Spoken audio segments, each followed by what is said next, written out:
துதிக்கிறோம் ஆண்டவரே. மரித்து உயிர்த்தெழுந்தவரே நாங்கள் துதிக்கிறோம். இதோ மரித்த நானாலும் சதாக்காரோடு இதோடு என்று சொன்னவரே நாங்கள் துதிக்கிறோம் அப்பா, துதிக்கிறோம் அப்பா, துதிக்கிறோம் அப்பா. அழகானவரே, அருமையானவரே, இனிமையானவரே, அப்பா எங்கள் அன்பின் தெய்வமே நாங்கள் துதிக்கிறோம் ஆண்டவரே. இந்த ஒரே பேரான குமாரன் எங்களுக்காக தந்தவரே நாங்கள் துதிக்கிறோம் ஆண்டவரே, துதிக்கிறோம் ஆண்டவரே. எங்களுக்காக வரப்போகிறவரே நாங்கள் துதிக்கிறோம் ஆண்டவரே. தன்மையான காரியங்கள் வாழ்க்கையில் செய்தவரே நாங்கள் துதிக்கிறோம் ஆண்டவரே. இதோ உலக முடிவில் இதோ எல்லா நாட்களும் நான் உங்களோடு இருக்கிறேன் சொன்னவரே நாங்கள் துதிக்கிறோம் ஆண்டவரே. மாற்றுகள் நிறைந்தவரே, மகிமையாக இருக்கிறவரே, வார்த்தையாக இருக்கிறவரே, அப்பாங்க நாங்கள் துதிக்கிறோம். மாம்சமாக தகப்பனை எங்களுக்குள்ள வாசம் செய்து கொண்டிருந்தவரே நாங்கள் துதிக்கிறோம் ஆண்டவரே. கடற்கரை நடந்த தெய்வமே நாங்கள் துதிக்கிறோம் ஆண்டவரே. அற்புதங்கள் அதிசயங்களை செய்தவரே நாங்கள் துதிக்கிறோம் அப்பா. ஏற்கனவே அப்பாற்பட்ட காரியங்களை செய்த தேவனாக கர்த்தரே நாங்கள் துதிக்கிறோம் ஆண்டவரே. ஏகவாசாரம் எங்களுக்கு சமாதானத்தை தந்தவரே நாங்கள் துதிக்கிறோம் ஆண்டவரே. நல்ல மேய்ப்பனாக எங்களோடு இருக்கிறவரே நாங்கள் துதிக்கிறோம் ஆண்டவரே. பரலோகத்துக்கு தகப்பன வாசனாக இருக்கிறவரே நாங்கள் துதிக்கிறோம் ஆண்டவரே. தாட்சி கொடியே நாங்கள் துதிக்கிறோம் ஆண்டவரே. பரலோக மன்னாவே நாங்கள் துதிக்கிறோம் ஆண்டவரே. இஸ்ரவேல் ஜனங்களுக்கு தகப்பனே பரலோகத்திற்கு மன்னா தந்த தகப்பன தெய்வமே நாங்கள் துதிக்கிறோம் ஆண்டவரே. துதிக்கிறோம், துதிக்கிறோம். காற்றும் கடலையும் தகப்பனே அகற்றினங்கள் தேவனாகிய கர்த்தரே நாங்கள் துதிக்கிறோம், துதிக்கிறோம், துதிக்கிறோம் ஆண்டவரே, துதிக்கிறோம் ஆண்டவரே. வானத்துல பூமியில தகப்பன சகல அதிகாரங்களுக்கு இதோ எனக்கு கொடுக்கப்பட்டிருக்கிறது என்று சொன்ன தெய்வமே நாங்கள் துதிக்கிறோம் ஆண்டவரே. உயிருள்ளவரே நாங்கள் துதிக்கிறோம். சாவாரி உள்ளவரே நாங்கள் துதிக்கிறோம். நித்திய பிதாவே நாங்கள் துதிக்கிறோம். அதிசயமானவரே துதிக்கிறோம். அற்புதமானவரே துதிக்கிறோம். சிங்கத்தின் வாயின் கட்டணவரே நாங்கள் துதிக்கிறோம் ஆண்டவரே. நல்ல தெய்வமே, நல்லவரே, நல்லவரே, நல்லவரே நாங்கள் துதிக்கிறோம் ஆண்டவரே. துதிக்கிறோம், துதிக்கிறோம், துதிக்கிறோம், துதிக்கிறோம், துதிக்கிறோம் ஆண்டவரே. துதிக்கிறோம் ஆண்டவரே, துதிக்கிறோம் ஆண்டவரே. துதிக்கிறோம், துதிக்கிறோம், துதிக்கிறோம் அப்பா, துதிக்கிறோம் அப்பா, துதிக்கிறோம் அப்பா, துதிக்கிறோம் அப்பா, துதிக்கிறோம் அப்பா, துதிக்கிறோம் அப்பா. ஆண்டவரே எல்லா இடத்துக்கும் வைத்திருக்கும் மாத்திரமே நாங்கள் துதிக்கிறோம், துதிக்கிறோம் ஆண்டவரே. துதிக்கிறோம் ஆண்டவரே, துதிக்கிறோம் ஆண்டவரே.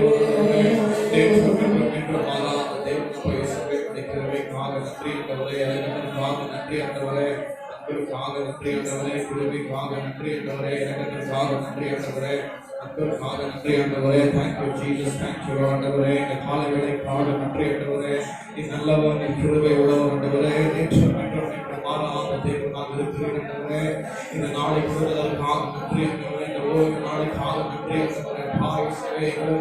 சகலம் ஆண்டவரே செய்து முடித்த தேவனே, ரட்சிப்பின் தேவனே, உடைய நாமத்தை நாங்கள் உயர்த்துகிறோம் ஆண்டவரே. பரிசுத்தமுள்ள தேவன் ஆண்டவரே, இரக்கத்தில் ஐஸ்வர்யம் உள்ளவர் ஆண்டவரே, ஆளுகை செய்கிறவர் ஆண்டவரே. நித்திய பிதா சமாதான பிரபுவாக இருக்கிறேன் ஆண்டவரே. இருக்கிறவராக இருக்கிறேன் ஆண்டவரே. ஆதியும் அந்தமுமாக இருக்கிறேன், ஆல்பாவும் ஓமெகாவுமாக இருக்கிறேன் ஆண்டவரே. உடைய நாமத்தை நாங்கள் உயர்த்துகிறோம் ஆண்டவரே. இருக்கிறவராக இருக்கிறேன், வருகிறவராக இருக்கிறேன் ஆண்டவரே. ஆளுகை செய்கிற தேவன் அப்பா இயேசுவே, அன்பு நிறைந்தவர் அப்பா இயேசுவே. உடைய நாமம் மகிமைப்படுவதாக இயேசுவே, உடைய நாமம் உயர்த்தப்படுவதாக ஆண்டவரே. அப்பா இந்த ஆராதனை ஆண்டவரே புதிய ஆராதனையாக இருக்க வேண்டும் ஆண்டவரே.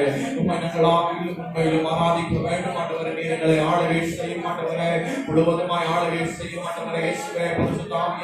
பரிசுத்தாவியானவரினாலே எங்களை முழுவதுமாய் இயேசுவே வழி நடத்த மாட்டவரே. எங்களை முழுவதுமாய் ஆளுகை செய்ய மாட்டவரே.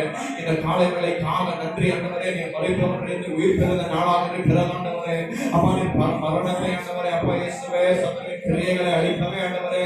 இந்த உலகத்தில் பிறந்தி ஆண்டவரே அப்பா சத்துருவின் கிரியைகள் அழிக்கவே தேவகுமாரனாய் நீர் வெளிப்பட்டீர் ஆண்டவரே. அதற்காக நன்றி ஆண்டவரே. சத்துருவின் கிரியைகளை ஆண்டவரே இந்த உலகத்தில் நிர்மூலமாக்கியதற்காக நன்றி ஆண்டவரே. நிர்மூலமாக்கி கொண்டிருப்பதற்காக நன்றி ஆண்டவரே. எங்களுடைய வாழ்வில் ஆண்டவரே சத்துருவின் கிரியைகளை நிர்மூலமாக்கினீரே, அதற்காக நன்றி ஆண்டவரே. பாவங்களில் அக்கிரமங்களில் அநியாயங்களில் ஆண்டவரே நாங்கள் மறித்திருந்தோம் ஆண்டவரே. நீர் எங்களை இயேசு கிறிஸ்துவுடன் ஆண்டவரே அப்பா இயேசுவை வீட்டில் வைத்தீரே, அதற்காக நன்றி ஆண்டவரே. நித்திய பிதாவை நாங்கள் ஆராதிக்கிறோம் ஆண்டவரே. குமாரனான இயேசு கிறிஸ்துவே நாங்கள் ஆராதிக்கிறோம். எல்லா வாய்களை திறந்து இயேசுவே இந்த நாளை கொடுத்ததற்காக நன்றி அப்பா இயேசுவே. இந்த நாளை கொடுத்ததற்காக நன்றி ஆண்டவரே. அப்பா வாழ்க்கையில எத்தனையோ நன்மைகளை செய்திருக்கிறீர் ஆண்டவரே. அப்பா அதற்காக நாங்கள் நன்றி பலிகளை செலுத்துகிறோம் ஆண்டவரே. அப்பா நீங்க ஆராதனை அப்பா இயேசு ஆராதனைக்கு நீர் ஒருவரை பார்க்கிறோம் ஆண்டவரே. நீர் எங்களுடைய எஜமானாக இருக்கிறீர் ஆண்டவரே. நாங்கள் உங்களுடைய அடிமைகளாக இருக்கிறோம் ஆண்டவரே. அப்பா இயேசுவே அடிமைகளாக நாங்கள் ஆண்டவரே உங்களுடைய சத்தத்திற்கு நாங்கள் செவி கொடுத்து நடக்க வேண்டும் ஆண்டவரே. பரிசுத்தப்படுத்த மாட்டவரே, இருதயத்தை பரிசுத்தப்படுத்த மாட்டவரே, மனதை பரிசுத்தப்படுத்த மாட்டவரே. அப்பா எங்களுடைய இருதயம் ஆண்டவரே மகா கேடுள்ள இருதயமாக இருக்கிறதா ஆண்டவரே. அசுத்தத்தினால நிரப்பப்பட்டிருக்கிறது ஆண்டவரே. இருதயத்தை சுத்திகரியும் ஆண்டவரே. அப்பா நீர் எங்களுக்கு புதிய இருதயத்தை கொடுத்திருக்கிறீர், அதற்காக நன்றி ஆண்டவரே. அப்பா உம்முடைய ஆவியானவர் எங்களுக்கு கொடுத்திருக்கிறீர், அதற்காக நன்றி ஆண்டவரே. உம்முடைய சத்தத்திற்கு நாங்கள் செவி கொடுத்து விடும்படி ஆவியானவரே உதவி செய்யும் ஆண்டவரே. அப்பா உம்முடைய சத்தத்திற்கு நாங்கள் செவி கொடுக்கும்படி ஆவியானவரே உதவி செய்யும் ஆண்டவரே. அப்பா நீர் எங்களை ஆளுகை செய்யும் ஆண்டவரே. நீர் எங்களை வழிநடத்தும் ஆண்டவரே. ஆளுகை செய்யும் ஆண்டவரே. முழுவதுமாய் எங்களை ஆளுகை செய்யும் ஆண்டவரே. அப்பா இந்த நேரத்தில் நீர் எங்களை முழுவதுமாய் ஆளுகை செய்யும் ஆண்டவரே. அப்பா நீர் எங்கள் மத்தியில் அசைவாடி கொண்டிருக்கிறீர், அதற்காக நன்றி ஆண்டவரே. அப்பா உம்முடைய நாமத்தை நாங்கள் உயர்த்துகிறோம் ஆண்டவரே. அப்பா நீர் ரட்சிப்பின் தேவன் ஆண்டவரே. ஆபத்து நாளிலே என்னை நோக்கி கூப்பிடுங்கள், நான் உங்களுக்கு பதில் தருவேன் என்று சொன்னீர் ஆண்டவரே. அப்பா நீர் எங்களுக்கு பதில் தருகிற தேவனாக இருக்கிறீர் ஆண்டவரே. எங்களுடைய சத்தத்திற்கு செவி கொடுக்கிற தேவனாக இருக்கிறீர் ஆண்டவரே. நாங்கள் ஜெபிக்கிற ஜெபங்களுக்கு ஆண்டவரே பதில் தருகிற தேவனாக இருக்கிறீர் ஆண்டவரே. அப்பா நீர் இரக்கத்தில் ஐஸ்வர்யம் உள்ளவர் ஆண்டவரே.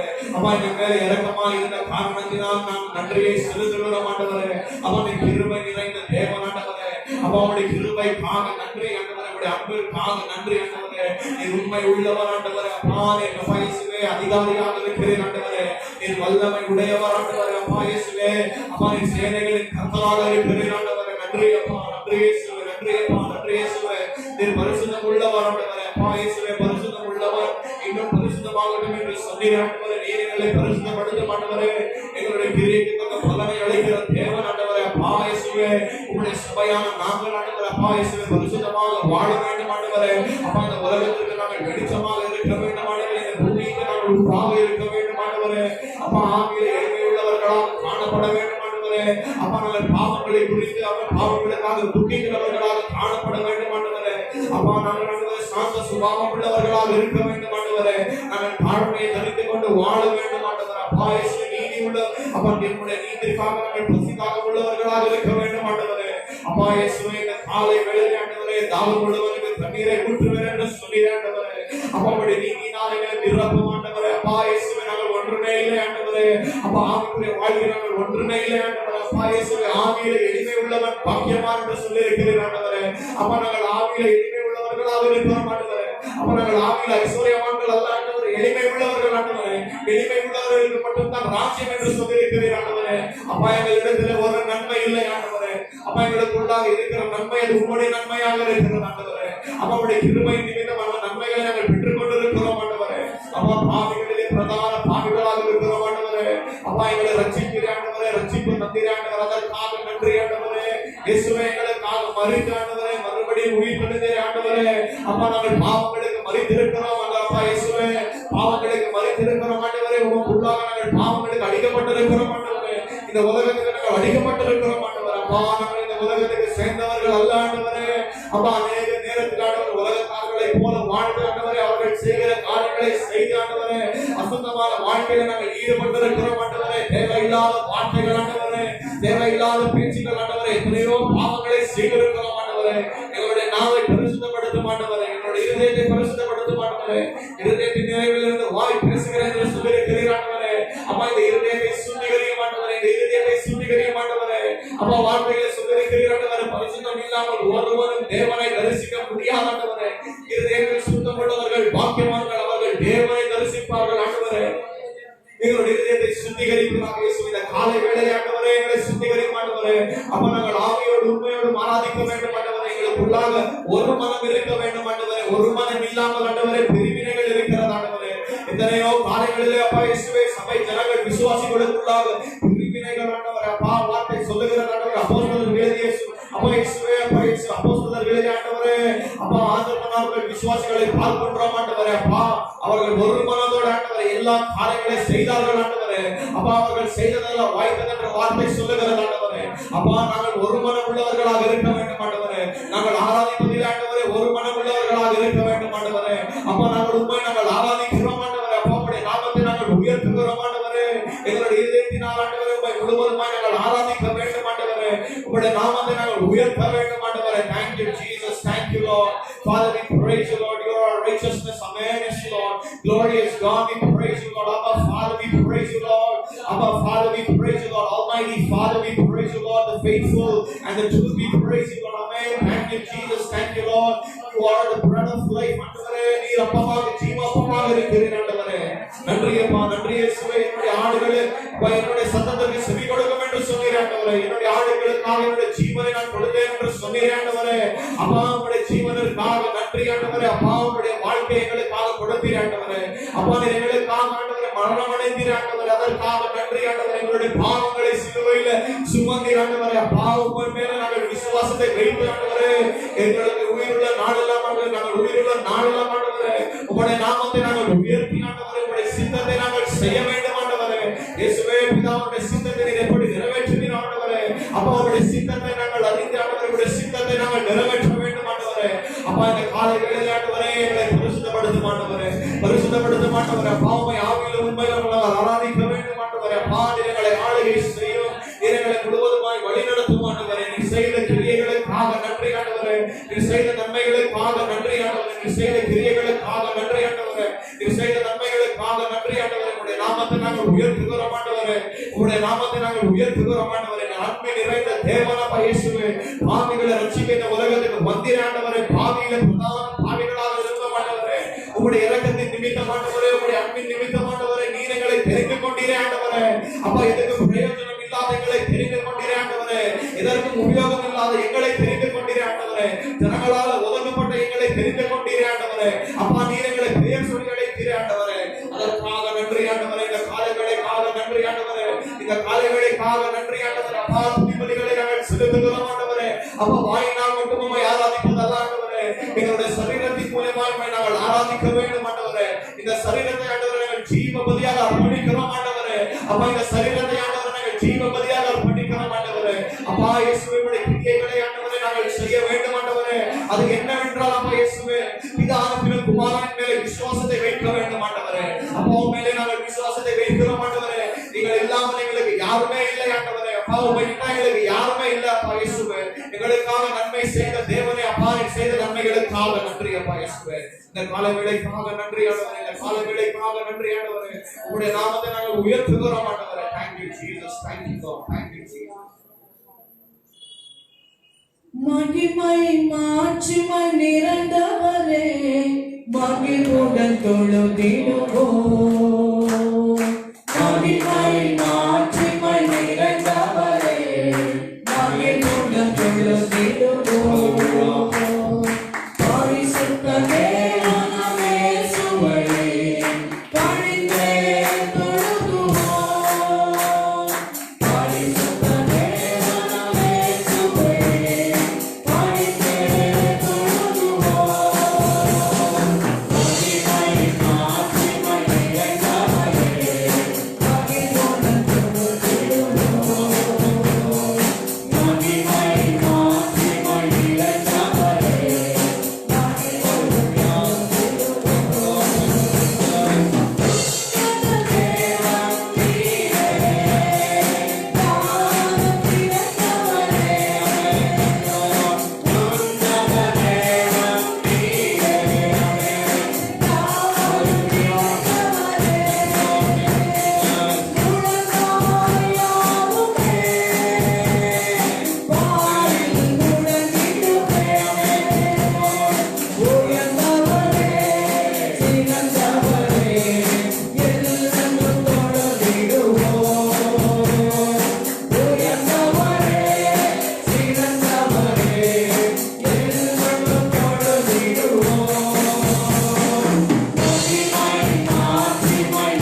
சத்திய தேவனே நாங்கள் ஆராதிக்கிறோம் ஆண்டவரே. நித்திய தேவனே நாங்கள் ஆராதிக்கிறோம் ஆண்டவரே. பரிசுத்த தேவனே நாங்கள் ஆராதிக்கிறோம் ஆண்டவரே. ஹல்லேலூயா. நல்லவரே இயேசு தேவா, நன்மையினா முடிசூட்டி. நல்லவரே இயேசு தேவா, நன்மையினா முடிசூட்டி.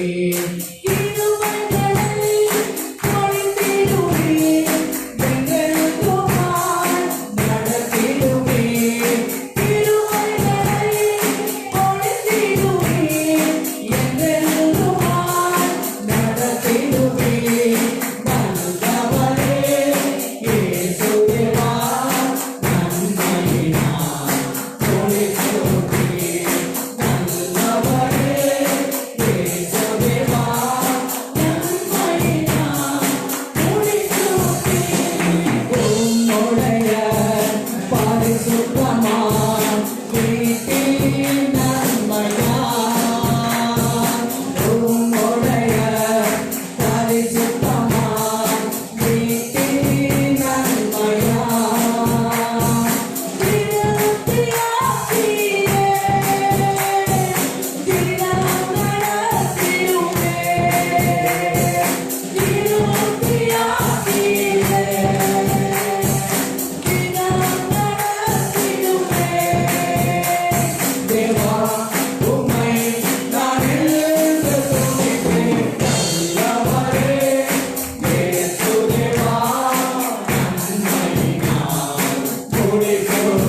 ஆண்டவரே. உம்மை நாங்கள் ஆராதிக்கிறோம் ஆண்டவரே.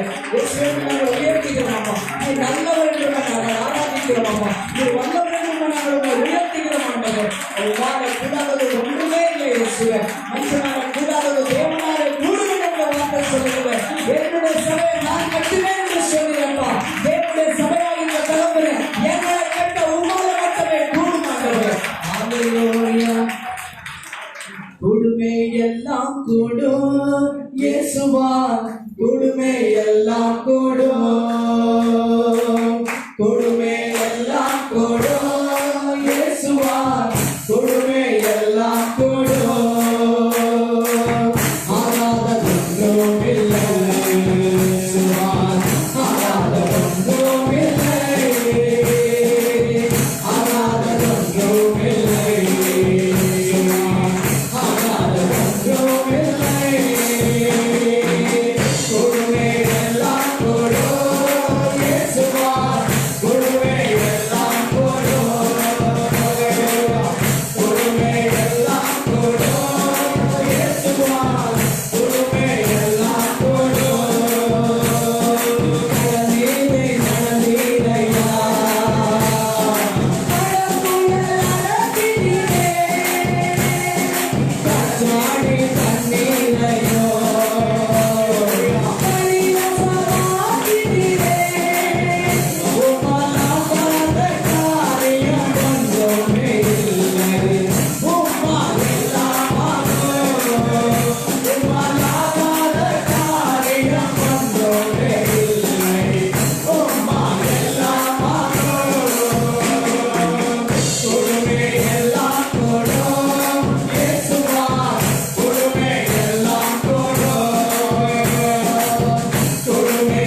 ಹೀಗೆ ಹೇಳ್ತದೆ, ಮನುಷ್ಯರಿಂದ ಸಾಧ್ಯವಾಗದೇ ಇರುವುದು ಯೇಸುವಿನಿಂದ ಎಲ್ಲವೂ ಸಾಧ್ಯ.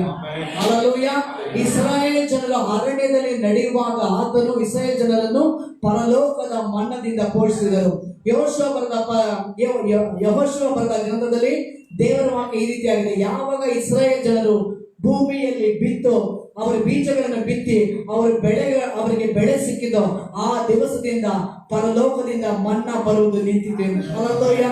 ಎಷ್ಟು ಒಳ್ಳೆಯ ದೇವರಲ್ವಾ. ಅದುವರೆಗೂ ದೇವರು ಏನ್ ಮಾಡಿದ್ರು, ಪರಲೋಕದಿಂದ ಆಹಾರವನ್ನು ಅವರಿಗೆ ದಿನಾ ಕೊಡ್ತಾ ಇದ್ರು. ಅದಕ್ಕೆ ಏನು ಅವರು ಕಷ್ಟನೇ ಪಡಲಿಲ್ಲ. ಯಾಕೆಂದ್ರೆ ದೇವರು ತನ್ನ ಜನಗಳನ್ನು ಹೆಚ್ಚಾಗಿ ಪ್ರೀತಿಸಿದ್ದರಿಂದ ಯಾವ ಕೊರತೆ ಇಲ್ಲದಂತೆ ಅವರನ್ನು ನಡೆಸಿದ್ದಾರೆ. ಹಲ್ಲೆಲೂಯಾ. ಬಂಡೆಯನ್ನು ಸಿಡಿದಾಗ ಏನಾಯ್ತು, ಅವರ ದಾಹಕ್ಕಾಗಿ ಬಂಡೆಯಿಂದ ನೀರು ಬಂತು. ಆದ ನೀರಿನ ಮೂಲಕ ಯೇಸು ದೇವರವನ್ನು ತೃಪ್ತಿಪಡಿಸಿದರು. ಅದರ ಹೊಸ ಏರ್ಪಾಟಿನ ಕಾರಣನಾಗಿರುವ ನಮ್ಮ ಕರ್ತನಾದ ಯೇಸುವಿನೊಳಗೆ ಆತನಲ್ಲಿ ಜೀವ ಉಂಟು, ಬಲ ಉಂಟು, ಆಶೀರ್ವಾದ ಉಂಟು, ಐಶ್ವರ್ಯ ಉಂಟು. ಆತ್ಮಿಕವಾದ ಎಲ್ಲಾ ಆಶೀರ್ವಾದಗಳನ್ನು ಕ್ರಿಸ್ತ ಯೇಸುವಿನ ಮೂಲಕ ದೇವರು ನಮಗೆ ಕೊಟ್ಟಿದ್ದಾರೆ. ಹಲ್ಲೆಲೂಯಾ. ತಂದೆಯಾದ ದೇವರಿಗೆ ಸ್ತೋತ್ರವಾಗಲಿ. ಅದನ್ನು ನಿಮ್ಮ ಜೀವಿತಗಳಲ್ಲಿ ನೀವು ಎದುರು ನೋಡುವಂತ ಯಾವುದೇ ಒಂದು ಕಾರ್ಯವಾಗಲು ಅದನ್ನು ಮಾಡಲು ಆದ್ರಿಂದ ಮಾತ್ರ ಸಾಧ್ಯ. ನಮ್ಮಿಂದಲೂ ಏನು ಮಾಡಲು ಸಾಧ್ಯ ಇಲ್ಲ. ಯೇಸು ಎಂಬ ನಾಮದಿಂದ ಎಲ್ಲವೂ ಸಾಧ್ಯ. ವಾಕ್ಯ ಹೇಳ್ತದೆ, ಆಕಾಶದ ಕೆಳಗೆ ಭೂಮಿಯ ಮೇಲೆ ಆಗಲಿ ಯೇಸು ಎಂಬ ನಾಮವಲ್ಲದೆ ಬೇರೆ ಯಾವ ನಾಮದಲ್ಲೂ ನಮಗೆ ವಿಮೋಚನೆ ಇಲ್ಲ, ಬೇರೆ ಯಾವ ನಾಮದಲ್ಲೂ ನಮಗೆ ರಕ್ಷಣೆ ಇಲ್ಲ. ಹಲ್ಲೆಲೂಯಾ. ಹೇಳೋಣ, ಕರ್ಪಾರೆ ಪಿಡದೀರಯ್ಯ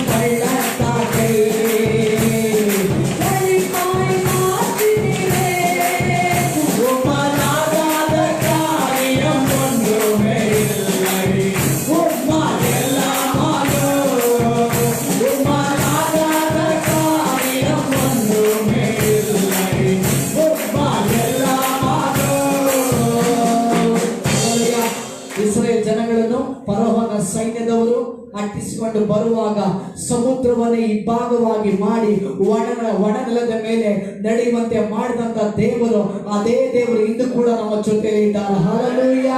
ನಿಮಗೆ ಮುಂಭಾಗ ಯಾವುದೇ ರೀತಿಯಾದ ಸಮುದ್ರ ಇದ್ದರೂ ಸರಿ, ಯೋರ್ದಾನ್ ಇದ್ದರೂ ಸರಿ, ಯಾವುದೇ ಒಂದು ಎರಿಕೋ ಕೋಟೆ ಇದ್ದರೂ ಸರಿ, ಅದನ್ನೆಲ್ಲ ಕೆಡವಿ ನಿಮ್ಮನ್ನು ಪರಲೋಕಕ್ಕೆ ಕೊಂಡು ಹೋಗಲು ಆತನಿಂದ ಮಾತ್ರ ಸಾಧ್ಯ. ಹಲ್ಲೆಲೂಯಾ. ಇವಾಗ ಕುಟುಂಬದ ಪರಿಸ್ಥಿತಿಯನ್ನು ನೋಡಿ, ಏನು ಕುಟುಂಬ ಈ ರೀತಿಯಾಗಿದೆ, ಅಷ್ಟೇ ಈ ಕುಟುಂಬ ಕಟ್ಟಲ್ಪಡುವುದಿಲ್ಲ ಅನ್ಕೋತೀರಾ, ಆದ್ರೆ ಎಲ್ಲವೂ ದೇವರಿಂದ ಸಾಧ್ಯ. ನೀವು ವಿಶ್ವಾಸ ಮಾಡಿದರೆ ದೇವರ ಮಹಿಮೆಯನ್ನು ಕಾಣುತ್ತದೆ ಎಂದು ವೇದ ವಾಕ್ಯ ಹೇಳ್ತದೆ. ಹಲ್ಲೆಲೂಯಾ. கடல் மீது நடந்தீரையா, கடல் புயல் அடக்கினீரே, கச்சாடி தண்ணீரையோ கலிரசமாக்கினீரே, கடல் மீது நடந்தீரையா, கடல் புயல் அடக்கினீரே, கச்சாடி தண்ணீரையோ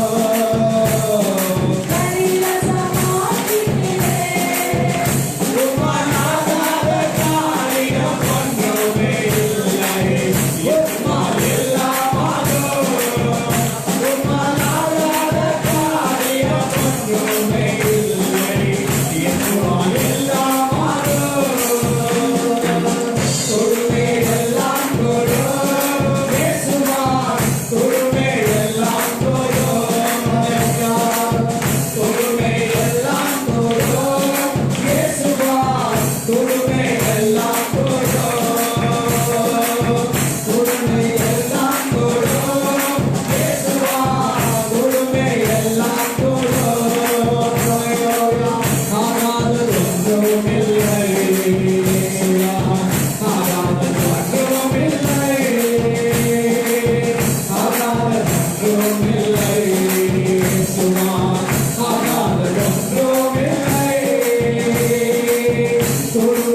இயேசுவே தேவனை ஆராதிக்கிறோம். இளமாய்களை திறந்த இயேசுவே இந்த நாளை தந்ததற்காக நன்றி அப்பா. இயேசுவே உடைய நாமத்தை நாங்கள் உயர்த்துகிறோம் ஆண்டவரே.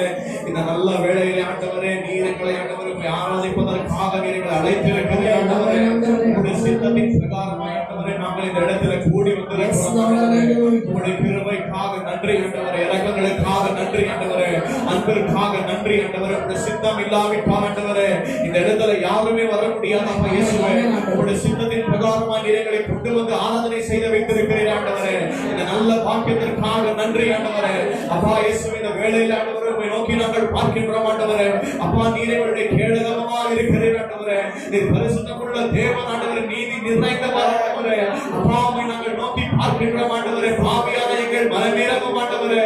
பாவியான எங்கள் மேலே மனமிரங்க மாட்டவரே. அப்பா உம்மை நாங்கள் ஆவியிலும் உண்மையிலும் ஆராதிக்க வேண்டும் ஆண்டவரே. இந்த காலை வேளையிலே நீர் எங்களை பரிசுத்தப்படுத்த மாட்டவரே. எங்களுடைய இருதயத்தை பரிசுத்தப்படுத்த மாட்டவரே. எங்களுடைய சிந்தனைகளை பரிசுத்தப்படுத்த மாட்டவரே. நீர் முழுவதுமாய் ஆளுகை செய்யும் ஆண்டவரே. நாங்கள் பாடுகிற பாடல்கள் ஆண்டவரே, தியானிக்கிற வசனங்கள் ஆண்டவரே, அப்பா உமக்கு ஆண்டவரே பிரியமாக இருக்க வேண்டும் ஆண்டவரே. உங்களுடைய சத்தத்திற்கு நாங்கள் செவி கொடுத்து நடக்கும்படி ஆவியானவரே உதவி செய்யும் ஆண்டவரே. எல்லா வாய்களை தந்த இயேசுவே பரிசுத்தப்படுத்தும் ஆண்டவரே. என்னுடைய பாவங்களை அக்கிரமங்களை மன்னியும் ஆண்டவரே. இயேசுவே பாவிகளை ரட்சிக்க நீர் இந்த உலகத்துக்கு வந்திருக்கிறீர் அப்பா. இயேசுவே பாவியான எங்கள் மனமிரங்கும் ஆண்டவரே. பாவியை ரட்சிப்பதற்காக நன்றி ஆண்டவரே. Thank you Jesus. பரலோகமே உம்மை துதிப்பதா கர்த்தாவே அங்கே வாழ்கிறேன். ஆலயத்தில் உம்மை துதிக்கிறோம் கர்த்தாவே எழுந்தருளும். பரலோகமே உம்மை துதிப்பதா கர்த்தாவே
கர்த்தாவே எழுந்தருளும். ஆலயத்தில் உம்மை துதிக்கிறோம். கர்த்தாவே எழுந்தருளும். இயேசுவே, ஆலயத்தில் உம்மை துதிக்கிறோம். கர்த்தாவே எழுந்தருளும். ஆலயத்தில் உம்மை துதிக்கிறோம். கர்த்தாவே எழுந்தருளும். ஆலயத்தில் உம்மை துதிக்கிறோம். கர்த்தாவே எழுந்தருளும். ஆலயத்தில் உம்மை துதிக்கிறோம். கர்த்தாவே எழுந்தருளும். ஆலயத்தில் உம்மை துதிக்கிறோம். கர்த்தாவே எழுந்தருளும். ஆலயத்தில் உம்மை துதிக்கிறோம். கர்த்தாவே எழுந்தருளும். ஆலயத்தில் உம்மை துதிக்கிறோம். கர்த்தாவே எழுந்தருளும். ஆலயத்தில் உம்மை துதிக்கிறோம். கர்த்தாவே எழுந்தருளும். ஆலயத்தில் எழுந்தருளும். கர்த்தாவே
கர்த்தாவே எழுந்தருளும். எல்லாம் ஒன்றாக சேர்ந்து துதிக்கிறோம், ஜெபிக்கிறோம், ஒன்றாக கூடி துதிக்கிறோம்.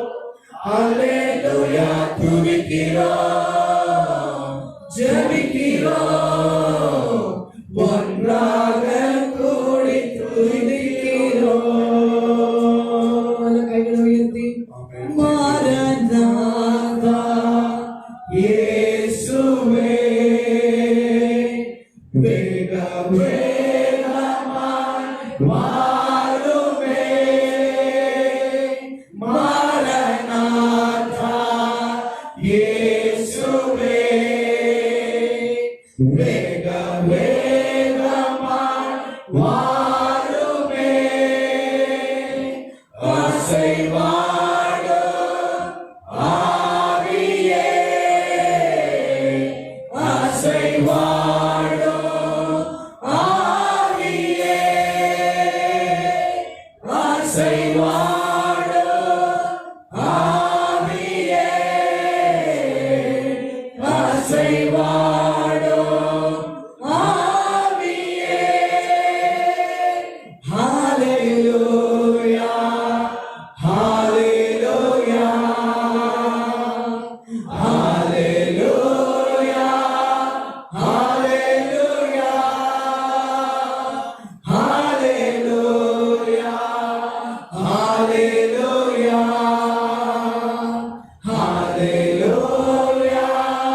ஹalleluya.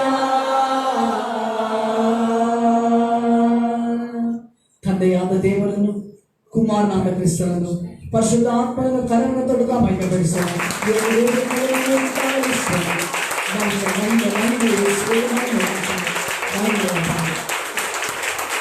ಯೇಸು ಸ್ವಾಮಿ ನಮಗೆ ಕಲಿಸಿಕೊಂಡಂತ ಪ್ರಾರ್ಥನೆಯನ್ನು ಎಲ್ಲರೂ ನಮ್ಮ ಸ್ವಂತ ಭಾಷೆಗಳಲ್ಲಿ ಕೈಗಳನ್ನು ಮೇಲೆ ಎತ್ತಿ ಗಟ್ಟಿಯಾಗಿ ಪ್ರಾರ್ಥಿಸೋಣ.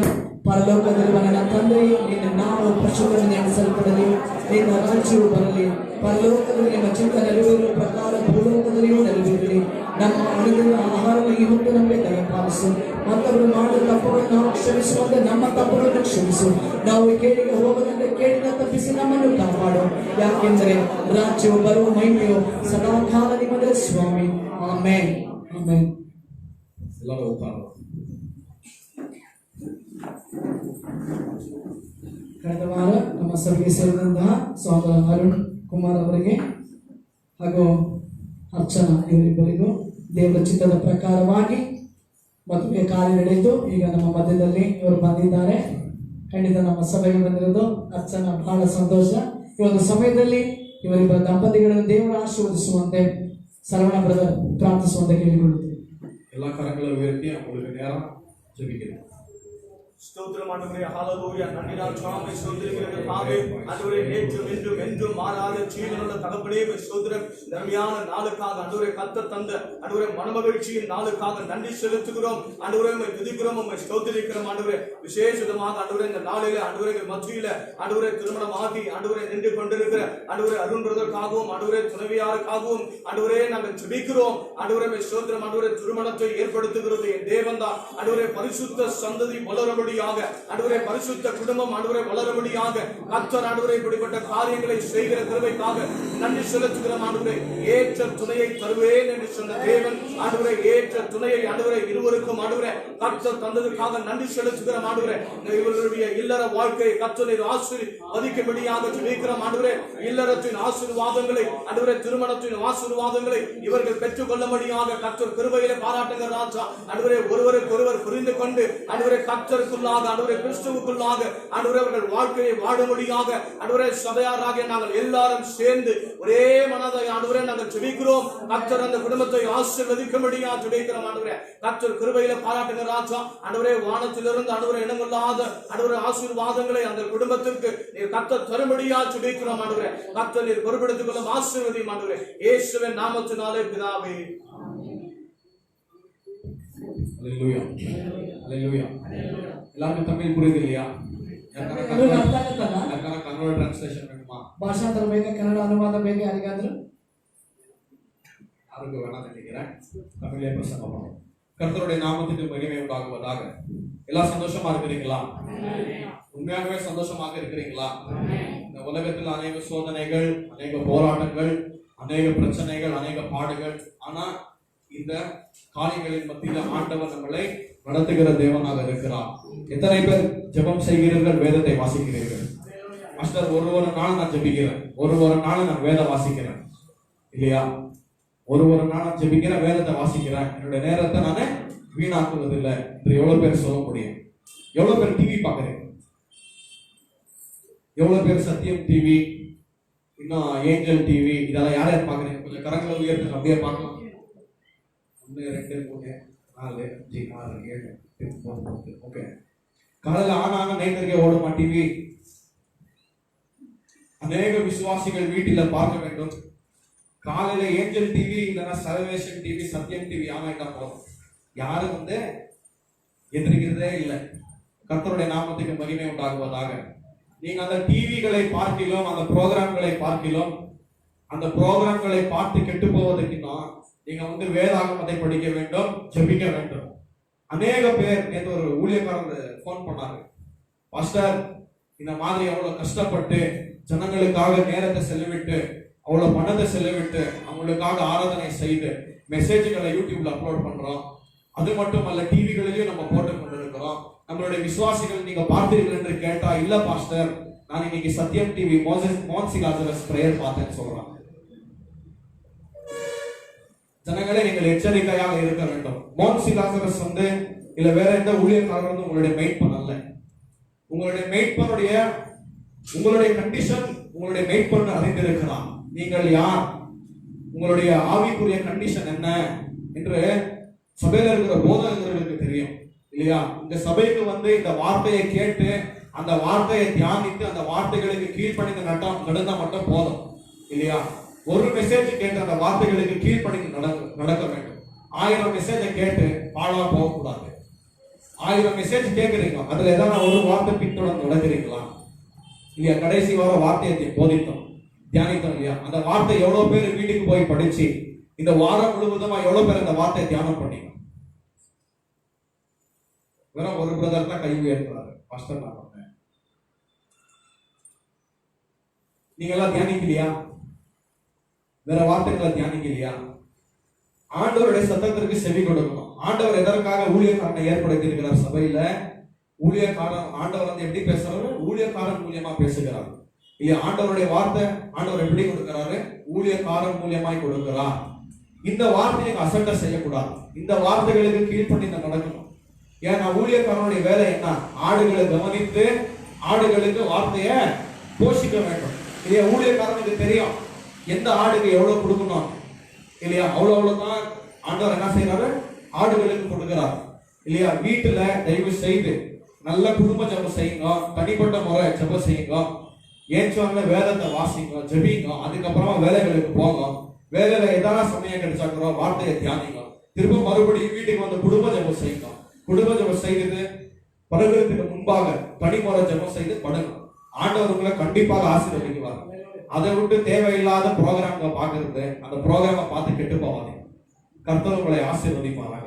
திருப்பி கொள்ளலாம் வேதத்தை.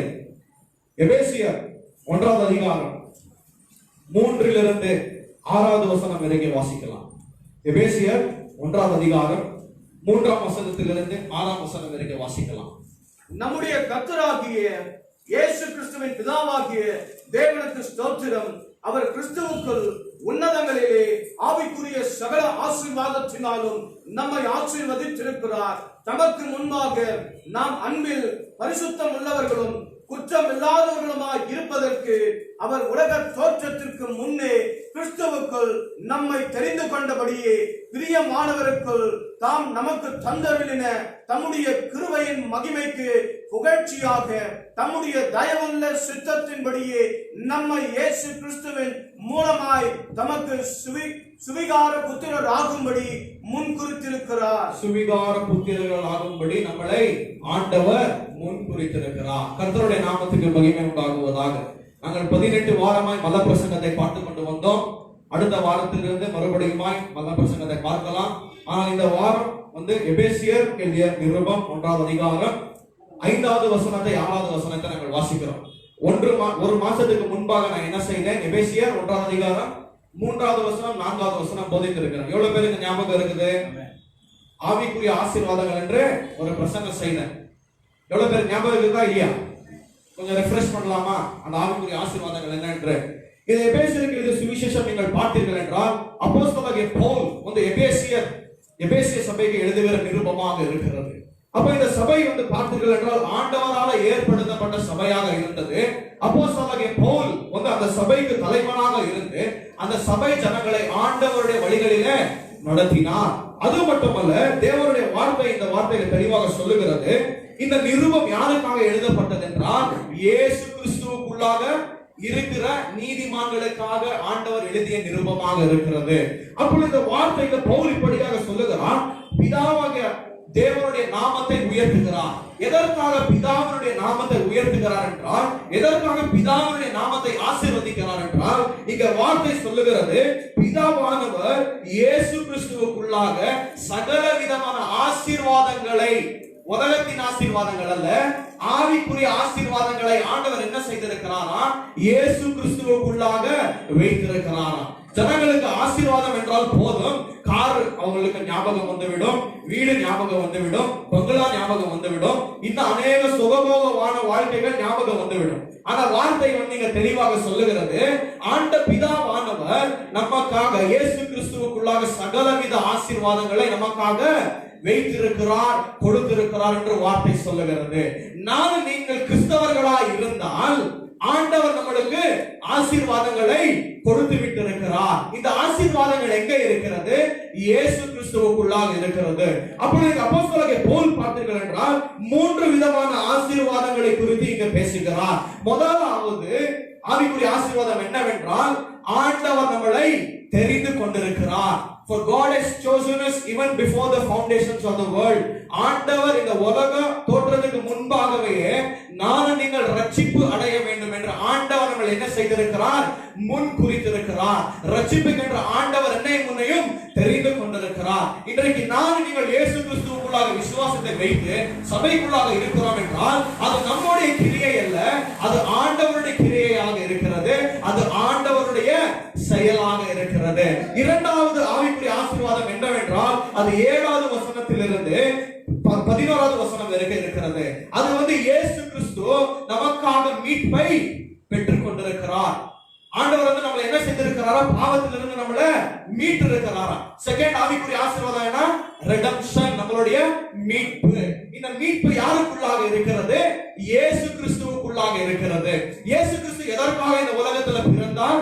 எதற்காக இயேசு கிறிஸ்து பாடுகளை பட்டு அவமானங்களை பட்டு இயேசு கிறிஸ்து சிலுவையில் அடிக்கப்பட்டார் என்றால் பாவியான என்னையும் முன்னையும் பாவத்திலிருந்து விடுதலை செய்யும்படியாய், பிதாவுடைய கோபத்திலிருந்து விடுதலை செய்யும்படியாய் பிதாவானவர் நமக்கு இயேசு கிறிஸ்துவுக்குள்ளாக மீட்பை கொடுத்திருக்கிறார். அது மட்டுமல்ல, மூன்றாவது ஆசீர்வாதம் என்னவென்றால் நம்மளுடைய சர்டிபிகேஷன், நம்மளுடைய முத்திரை. பரிசுத்த ஆவியானவர் ஆண்டவர் நம்மளுக்கு எதற்காக கொடுத்திருக்கிறார்? முதலாவது, நான் நீங்கள் பரிசுத்தமாய் வாழும்படி அவருடைய சித்தத்தை செய்யும்படி ஆண்டவர் என்ன செய்திருக்கிறார்? பரிசுத்த ஆவியானவரை கொடுத்திருக்கிறார். அது மட்டுமல்ல, நமக்குள்ளாக ஆவியானவர் இருக்கிறார் என்றால் நம்ம கண்டிப்பாக பரலோகத்துக்கு போகிறோம் என்று அவரு முத்திரையாக இருக்கிறார். புரிஞ்சுச்சு இல்லையா? ஆவிக்குரிய ஆசீர்வாதம் என்ன? 3 விதமான ஆவிக்குரிய ஆசீர்வாதங்கள் இந்த வசனத்தில் இருக்கிறது. முதலாவது, ஆண்டவர் நம்மளை தெரிந்து கொண்டிருக்கிறார். இரண்டாவது, இயேசு கிறிஸ்து நமக்காக அடிக்கப்பட்டார். நம்மளுடைய மீட்பு யாருக்குள்ளாக இருக்கிறது? இயேசு கிறிஸ்துவுக்குள்ளாக இருக்கிறது. இரண்டாவது ஆசீர்வாதம் மீட்பு. மூன்றாவது ஆசீர்வாதம் என்ன? முத்திரை. ஆவியானவர் என்ன செய்திருக்கிறார்? நாங்கள் இயேசு கிறிஸ்துவுடைய பிள்ளைகள் என்று நம்ம மேல முத்திரையை அடைத்திருக்கிறார். கர்த்தருடைய பிள்ளைகளே, வார்த்தை தெளிவாக சொல்லுகிறது, இந்த உலகத்துல பிறந்திருக்கிற ஒரு மனுஷனும் பாவியாக இருக்கிறான். பாவம் செய்கிற ஆத்மா சாகவே சாகும். பாவத்தின் சம்பளம் மரணம் என்று வார்த்தை சொல்லுகிறது. நான் நீங்கள் இந்த உலகத்துல பிறந்தவனை அநேக ஜனங்கள் நினைப்பார்கள், நான் கிறிஸ்தவ குடும்பத்துல பிறந்திருக்கிறேன், நான் பாஸ்டர் குடும்பத்துல பிறந்திருக்கிறேன், நான் பிறந்ததிலேருந்து நான் கிறிஸ்தவனாக இருக்கிறேன் என்று ஜனங்கள் நினைத்துக் கொள்கிறார்கள். ஆனால் வார்த்தை தெளிவாக சொல்லுகிறது, பிறந்த ஒரு மனுஷனும் பாவியாக இருக்கிறான். இயேசு கிறிஸ்துவுக்குள்ளாக இல்லாத மனுஷனின் மேலே பிதாவாக தேவனுடைய கோபம் உண்டு என்று வார்த்தை தெளிவாக சொல்லுகிறது. அப்ப தேவனுடைய பிள்ளைகளே, முதலாவது நான் நீங்கள் புரிந்து கொள்ள வேண்டும், ஆண்டவர் எல்லா ஆசீர்வாதங்களுக்கு மேலான ஆசீர்வாதங்களை நம்மளுக்கு கொடுத்திருக்கிறார். அது என்னவென்றால், ஆண்டவர் என்னையும் உன்னையும் தெரிந்து கொண்டிருக்கிறார். நான் நீங்க நல்லவங்களாக இருந்த காரணத்தினால் ஆண்டவர் நம்மளை தெரிந்து கொள்ளவில்லை. வார்த்தை சொல்லுகிறது, ஆண்டவரை தேடுகிறவன் ஒருவருமே இல்லையா. அவருடைய நாவு ஃபுல்லாக அசுத்தமான காரியங்கள் இருக்கிறதா. அவருடைய இருதயம் பார்த்தீர்கள் என்றால் அசுத்தத்தினால கேடினால நிரப்பப்பட்டிருக்கிறதா இல்லையா. நான் யாருக்காரா போய் நீ கேடு கட்ட மனுஷனா உங்களுக்கு எவ்வளவு கோபம் வரும். நான் எவ்வளவு நல்ல மனுஷன், நீ என்ன பார்த்தா கேடு கட்ட மனுஷன் என்று சொல்லல. இது நான் சொல்லல, ஆனா யார சொல்றாரு? ஆண்டவராகிய இயேசு கிறிஸ்து சொல்லுகிறாரு. தேவனுடைய வார்த்தை தெளிவாக சொல்லுகிறது, மனுஷனுடைய இருதயம் மகா கேடுள்ள இருதயமாக இருக்கிறது. இந்த இருதயத்தின் நிறைவில் இருந்து என்ன ஆகிறதா? பாவம் புறப்பட்டு வருகிறதா. நான் எதற்காக பாவம் செய்கிறோம் இல்லையா? எதற்காக நான் நீங்கள் பாவம் செய்கிறோம்? யாராவது நம்மளுக்கு பாவம் செய்யறதுக்கு பிராக்டிஸ் கொடுத்தாங்களா? இல்ல. எதற்காக பாவம் செய்கிறோம்? நாங்கள் பாவிகளாக இருக்கிற காரணத்தினாலே பாவம் அப்படியே செய்து கொண்டே இருக்கும் இல்லையா. ஒரு நல்லது செய்யணும் யோசிக்கிறோம் செய்வதற்கு, ஆனா கெட்டது ஆட்டோமேட்டிக்கா வந்துனே இருக்கும். ஏன்னா இந்த இருதயம் முழுவதுமாய் அசுத்தம் நிறைக்கப்பட்டிருக்கிறது. ஆனால் வார்த்தை இங்கு சொல்லுகிறது, பிதாவானவர் என்ன செய்தாராம்? ஆண்டவர் ஆதாம் ஏவாளை உருவாக்கினார் இல்லையா. ஆண்டவருக்கு தெரியும் ஆதாம் ஏவாள் பாவத்தில் விழுவார். முழு ஜனங்களும் என்ன செய்வார்? ஆதாமுக்குள்ளாக பாவம் செய்து தேவனுடைய மகிமையை எழுந்து விட்டார்கள் என்று வார்த்தை சொல்லுகிறது. அப்ப ஆண்டவர் பார்த்தீர்கள் என்றால் எவ்வளவு நல்ல ஆண்டவர்னா, இந்த உலகம் உருவாக்குறதுக்கு முன்பாகவே நான் ரட்சிக்கப்பட வேண்டும் என்று ஆண்டவர் என்னையும் முன்னையும் தெரிந்து கொண்டார். நான் நீ ஆண்டவரை தேடி வரல, அவர் நம்மை தேடி வந்தார். இந்த ரட்சிப்பு இயேசு என்ன செய்தார்? நமக்காக கொடுத்திருக்கிறார். இந்த உலகத்துல ஜனங்கள் நினைக்கிறார்கள், நம்மளுக்கு பணம் இருந்தால் போதும், நம்மளுடைய லைஃப் ஜாலியா இருக்கும், நம்ம என்ன வேணாலும் இந்த உலகத்துல செய்யலாம், எல்லா விதமான சந்தோஷம் நம்மளுக்கு கிடைத்து விடும் என்று ஜனங்கள் நினைக்கிறார்கள். ஆனா யாராவது பணக்கார இடத்துல போய் நீங்கள் கேளுங்கள், எவ்வளவு கோடி இருக்குது அவங்க கிட்ட, ஆனா அவங்க கிட்ட சமாதானம் சந்தோஷம் இருக்குதா என்று கேளுங்கள். அதை விட மேன்மையானது என்னவென்றால் ரட்சிப்பு. மனுஷனுக்கு மீட்பு, ரட்சிப்பு தேவை. எதுல இந்த ரட்சிப்பு தேவை? பாவத்திலிருந்து ரட்சிப்பு தேவை. முதலாவது பிதாவுடைய கோபத்திலிருந்து ரட்சிப்பு தேவை. வார்த்தை சொல்லுகிறது யோவான் 3:16 இயேசு கிறிஸ்து தம் ஒரே பேரான குமாரனை நேசித்து இந்த உலகத்தை நேசித்து தம் ஒரே பேரான குமாரனை இந்த உலகத்துக்கு அனுப்பி இருக்கிறார். யார் இயேசு கிறிஸ்துவை ஆண்டவர் என்று விசுவாசித்து கர்த்தராக விசுவாசிக்கிறார்களோ ஆண்டவர் என்ன செய்கிறார்? இவர்களுக்கு நித்திய ஜீவனை கொடுக்கிறார் என்று சொல்லியிருக்கிறார். ஆனால் அதே யோவான் 3:36 இப்படியாக இருக்கிறது, இயேசு கிறிஸ்துவை யார் விசுவாசிக்காமல் இருக்கிறார்களோ, இயேசு கிறிஸ்துவினுடைய வார்த்தைகளுக்கு யார் கீழ்ப்படியாமல் இருக்கிறார்களோ பிதாவுடைய கோபம் இவர் மேலே இருக்கிறது என்ற வார்த்தை தெளிவாக சொல்லுகிறது. பிரியமானவர்களே, இந்த உலகத்தில் நம்ம இடத்துல ஒன்றுமே இல்லை என்றால் கூட பரவாயில்ல, ஆனா தேவனுடைய ரட்சிப்பு நம்மளுக்கு தேவை. இந்த ரட்சிப்பு நம்ம இடத்துல இருந்தா போதும், நானும் நீங்கள் தேவனுடைய ராஜ்யத்துக்குள்ளாக பிரவேசிப்போம். இந்த உலகத்துல பாவம் நிரம்பப்பட்டிருக்கிறது. எங்கே பார்த்தாலும் அநியாயங்கள், கொலைகள், எல்லா அசுத்தமான பாவங்கள் எங்கே இருக்கிறது? இன்றைக்கு உலகத்துக்குள்ளாக இருக்கிறது. நான் இந்த வண்டியில போகும்போது ஒரு காரியம் யோசித்துக் கொண்டே இருந்தேன். ஆண்டவர் இந்த உலகத்தை ஏற்படுத்தி இருக்கிறாரு. அதிகாரிகளை யார் ஏற்படுத்தி இருக்கிறது? வார்த்தை சொல்லுகிறது, ஆண்டவரால் அதிகாரிகள் ஏற்படுத்தப்பட்டிருக்கிறார்கள். இந்த உலகத்தில் அதிகாரமே இல்லாவிட்டால் இல்லையா, ஜனங்க ஒரு ஜனங்களை என்ன செய்வாங்க பார்க்கலாம். ஒருவர் ஏமாத்தி அடித்து அவங்கள சாவடிச்சு அவங்க கிட்ட இருக்கிற காரியங்கள்லாம் பிடுங்கி இல்லையா, அதிகாரம் இன்றைக்கு போலீஸ் மிலிட்டரி இல்லைன்னா இந்த உலகத்துல என்ன நடக்கும்? இந்த இந்தியாவில் இந்த விதாரணி பகுதியில என்ன நடக்கும்? வெறும் கொலைகள் ஆவாங்க, அக்கிரமங்கள் நடந்து கொண்டே இருக்கும். ஆனா ஆண்டவர் பாருங்கள், இந்த உலகத்தை என்ன செய்திருக்கிறார்? கரெக்டாக ஆளுகை செய்து கொண்டிருக்கிறார், ரூல் செய்து கொண்டிருக்கிறார். அவருடைய ஆளுகைக்குள்ளாக இந்த உலகம் இருக்கிறது. அப்பொழுது வார்த்தை சொல்லுகிறது, ஆண்டவர் இல்லாவிட்டால் நம்ம இடத்துல ஒன்றுமே இல்லை. இயேசு கிறிஸ்துனுடைய ரட்சிப்பு நம்மளுக்கு தேவை. இந்த உலகத்துல மேன்மையான காரியம் என்னவென்றால் ரட்சிப்பு. இல்ல, இந்த உலகத்துல அநேக ஜனங்கள் கைவிடப்பட்டிருக்கிறார்கள், ஒதுக்கப்பட்டிருக்கிறார்கள். நம்ம அநேக விதத்தில் அவமானப்பட்டிருக்கிறோம், அநேக விதத்துல நீங்கள் கஷ்டத்துல போய் கொண்டிருக்கிறோம். அப்ப நாங்கள் ஆண்டவரிடத்துல கேட்கிறோம், இல்லையா, ஆண்டவரே எதற்காக இந்த பாடுகள்? எத்தனையோ பேர் எவ்வளவு நல்லா இருக்கிறாங்களே, எனக்கு மட்டும் ஏன் இந்த சோதனை, எனக்கு மட்டும் ஏன் இந்த பிரச்சனை? நானும் நீங்கள் அந்த ப்ராப்ளம்களை பார்க்கிறோம், பிரச்சனைகளை பார்க்கிறோம்.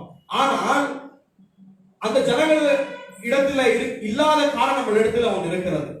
அது என்னவென்றால் ஆண்டவருடைய ரட்சிப்பாக இருக்கிறது. அந்த மனுஷன் பணக்காரன் எவ்வளவு கோடி கொடுத்தாலும் எவ்வளவு லட்சம் கொடுத்தாலும் அவனுக்கு இந்த ரட்சிப்பு கிடைக்காது. ஆண்டவர் என்ன செய்கிறார்? யார் இயேசு கிறிஸ்துவிடத்தில் வருகிறாரோ ஆண்டவர் அவர்களுக்கு இலவசமாக கொடுக்கிற தேவனாக இருக்கிறார். கர்த்தருடைய நாமத்துக்கு மகிமை உண்டாகுவதாக. அப்பொழுது பவுல் இங்க தெளிவாக சொல்லுகிறார், ஆண்டவர் நம்மளை என்ன செய்திருக்கிறாரா? இந்த உலக தோற்றத்துக்கு முன்பாகவே கிறிஸ்துவுக்குள்ளாக நம்மளை தெரிந்து கொண்டிருக்கிறார். யார் ஆண்டவர் தெரிந்து கொண்டிருக்கிறாரோ இவர்கள் மட்டும்தான் தேவனுடைய ராஜ்யத்துக்குள்ளாக பிரவேசிக்க முடியும் என்று வார்த்தை சொல்லுகிறது. ரோமர் 8:28 வரைக்கும் வாசித்தீர்கள் என்றால் ஆண்டவர் சொல்லியிருக்கிறார், ஆண்டவர் யாரை முன்குறித்திருக்கிறாரோ இவர்களை அழைத்தார். அழைத்த ஜனங்களை இவர்கள் ஆண்டவர் என்ன செய்தார்? நீதிமான்களாய் ஆக்கினார். நீதிமான்களாய் ஆக்கி ஜனங்களை இப்பொழுது ஆண்டவர் என்ன செய்து கொண்டிருக்கிறார்? பரிசுத்தப்படுத்தி கொண்டிருக்கிறார். எப்பொழுது ஆண்டவர் நம்மளை முழுவதுமாய் பரிசுத்தப்படுத்துகிறாரோ கடைசியாக நீங்கள் மகிமை அடைவோம் என்று தேவனுடைய வார்த்தை தெளிவாக சொல்லுகிறது. அப்பொழுது முதலாவது ஆசீர்வாதம் இங்க என்றமாக இருக்கிறது, ஆண்டவர் நம்மளை இயேசு கிறிஸ்துவுக்குள்ளாக தெரிந்து கொண்டிருக்கிறார், நம்மளை சூஸ் பண்ணி இருக்கிறார். இல்லையா, எல்லாரும் பாவம் செய்து தேவனுடைய மகிமை எழுந்து விட்டார்கள். ஆனா ஆண்டவர் பார்த்தீர்கள் என்றால் இந்த பையன் இந்த மகனை நான் எனக்காக தெரிந்து கொள்ளுகிறேன். என்ன செய்யறார்? ஆண்டவர் சூஸ் பண்றார், பிக் பண்றார், நம்மளை ரட்சிப்புக்காக தெரிந்து கொண்டார். இன்னும் சில ஜனங்கள் ஆண்டவர் அப்படியே விட்டு விடுகிறார். அப்போ நான் நீ நல்லவனாக இருக்கிற காரணத்தினால் ஆண்டவர் என்னையும் உன்னை தெரிந்து கொள்ளவில்லை, பாவியாக இருந்த என்னையும் உன்னையும் ஆண்டவர் அவருடைய ஸ்பெஷல் லவ் நம்ம மேல என்ன பண்ணார்? ஊற்றினார் என்ற வார்த்தை சொல்லுகிறது. அப்ப வார்த்தை சொல்லுது 4வது வசனத்துல, பிதாவானவர் நம்ம இயேசு கிறிஸ்துவுக்குள்ளாக இந்த உலக தோற்றத்துக்கு முன்பாகவே தெரிந்து கொண்டார். எதற்காக என்னையும் உன்னையும் தெரிந்து கொண்டிருக்கிறார் என்றால் பரிசுத்தமாய் வாழும்படி, அவருக்கு முன்பாக பரிசுத்தமாய் இருக்கும்படி ஆண்டவர் என்னையும் உன்னையும் தெரிந்து கொண்டிருக்கிறார். இப்பொழுது நாங்கள் ரட்சிப்பு பெற்றுக் கொண்டிருந்தால் நீங்கள் எப்படி வாழ்ந்து கொண்டிருக்கிறோம்? ஆண்டவருடைய வழிகளிலே நடந்து கொண்டிருக்கிறோமா? பரிசுத்தம் நம்மளுடைய வாழ்க்கையில் இருக்கிறதா என்று நீங்கள் என்ன செய்ய வேண்டும்? சோதித்து பார்க்க வேண்டும். அப்பொழுது 5வது வசனம் சொல்லுகிறது, இங்கிலீஷ்ல இப்படியாக இருக்கிறது, he predestined us to adoption as sons through Jesus Christ to himself according to the kind intention of his will. அப்போ முதலாவது இந்த பவுல் என்ன சொல்லுகிறார்? பிதாவுடைய நாமம் மகிமைப்படுவதாக, பிதாவுடைய நாமம் உயர்த்தப்படுவதாக. நான் பிதாவை ஆராதிக்கிறேன், அவருடைய நாமத்தை நான் உயர்த்துகிறேன்.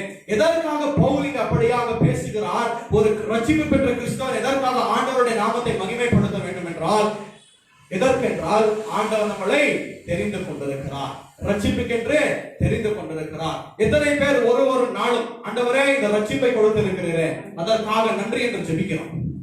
உங்களுடைய ரட்சிப்புக்காக நீங்கள் ஜெபிக்கிறீர்களா? ஆண்டவரே இந்த ரட்சிப்பை தந்திருக்கிறீரே, எத்தனையோ ஜனங்களுக்கு கிடைக்காத இந்த பாக்கியத்தை எனக்கு தந்திருக்கிறீரே என்று நான் நீங்கள் பிதாவுடைய நாமத்தை உயர்த்துகிறோமா? நாங்கள் பிதாவை உயர்த்த வேண்டும், அவருடைய நாமத்துக்கு நாங்கள் நன்றி பலியை செலுத்த வேண்டும். எதற்கென்றால் இந்த பிதாவானவர் நான் நீ பரிசுத்தமாய் வாழும்படியாய் என்னையும் உன்னையும் தெரிந்து கொண்டிருக்கிறார். அப்பொழுது இந்த வார்த்தை சொல்லுகிறது, in love he predestined us.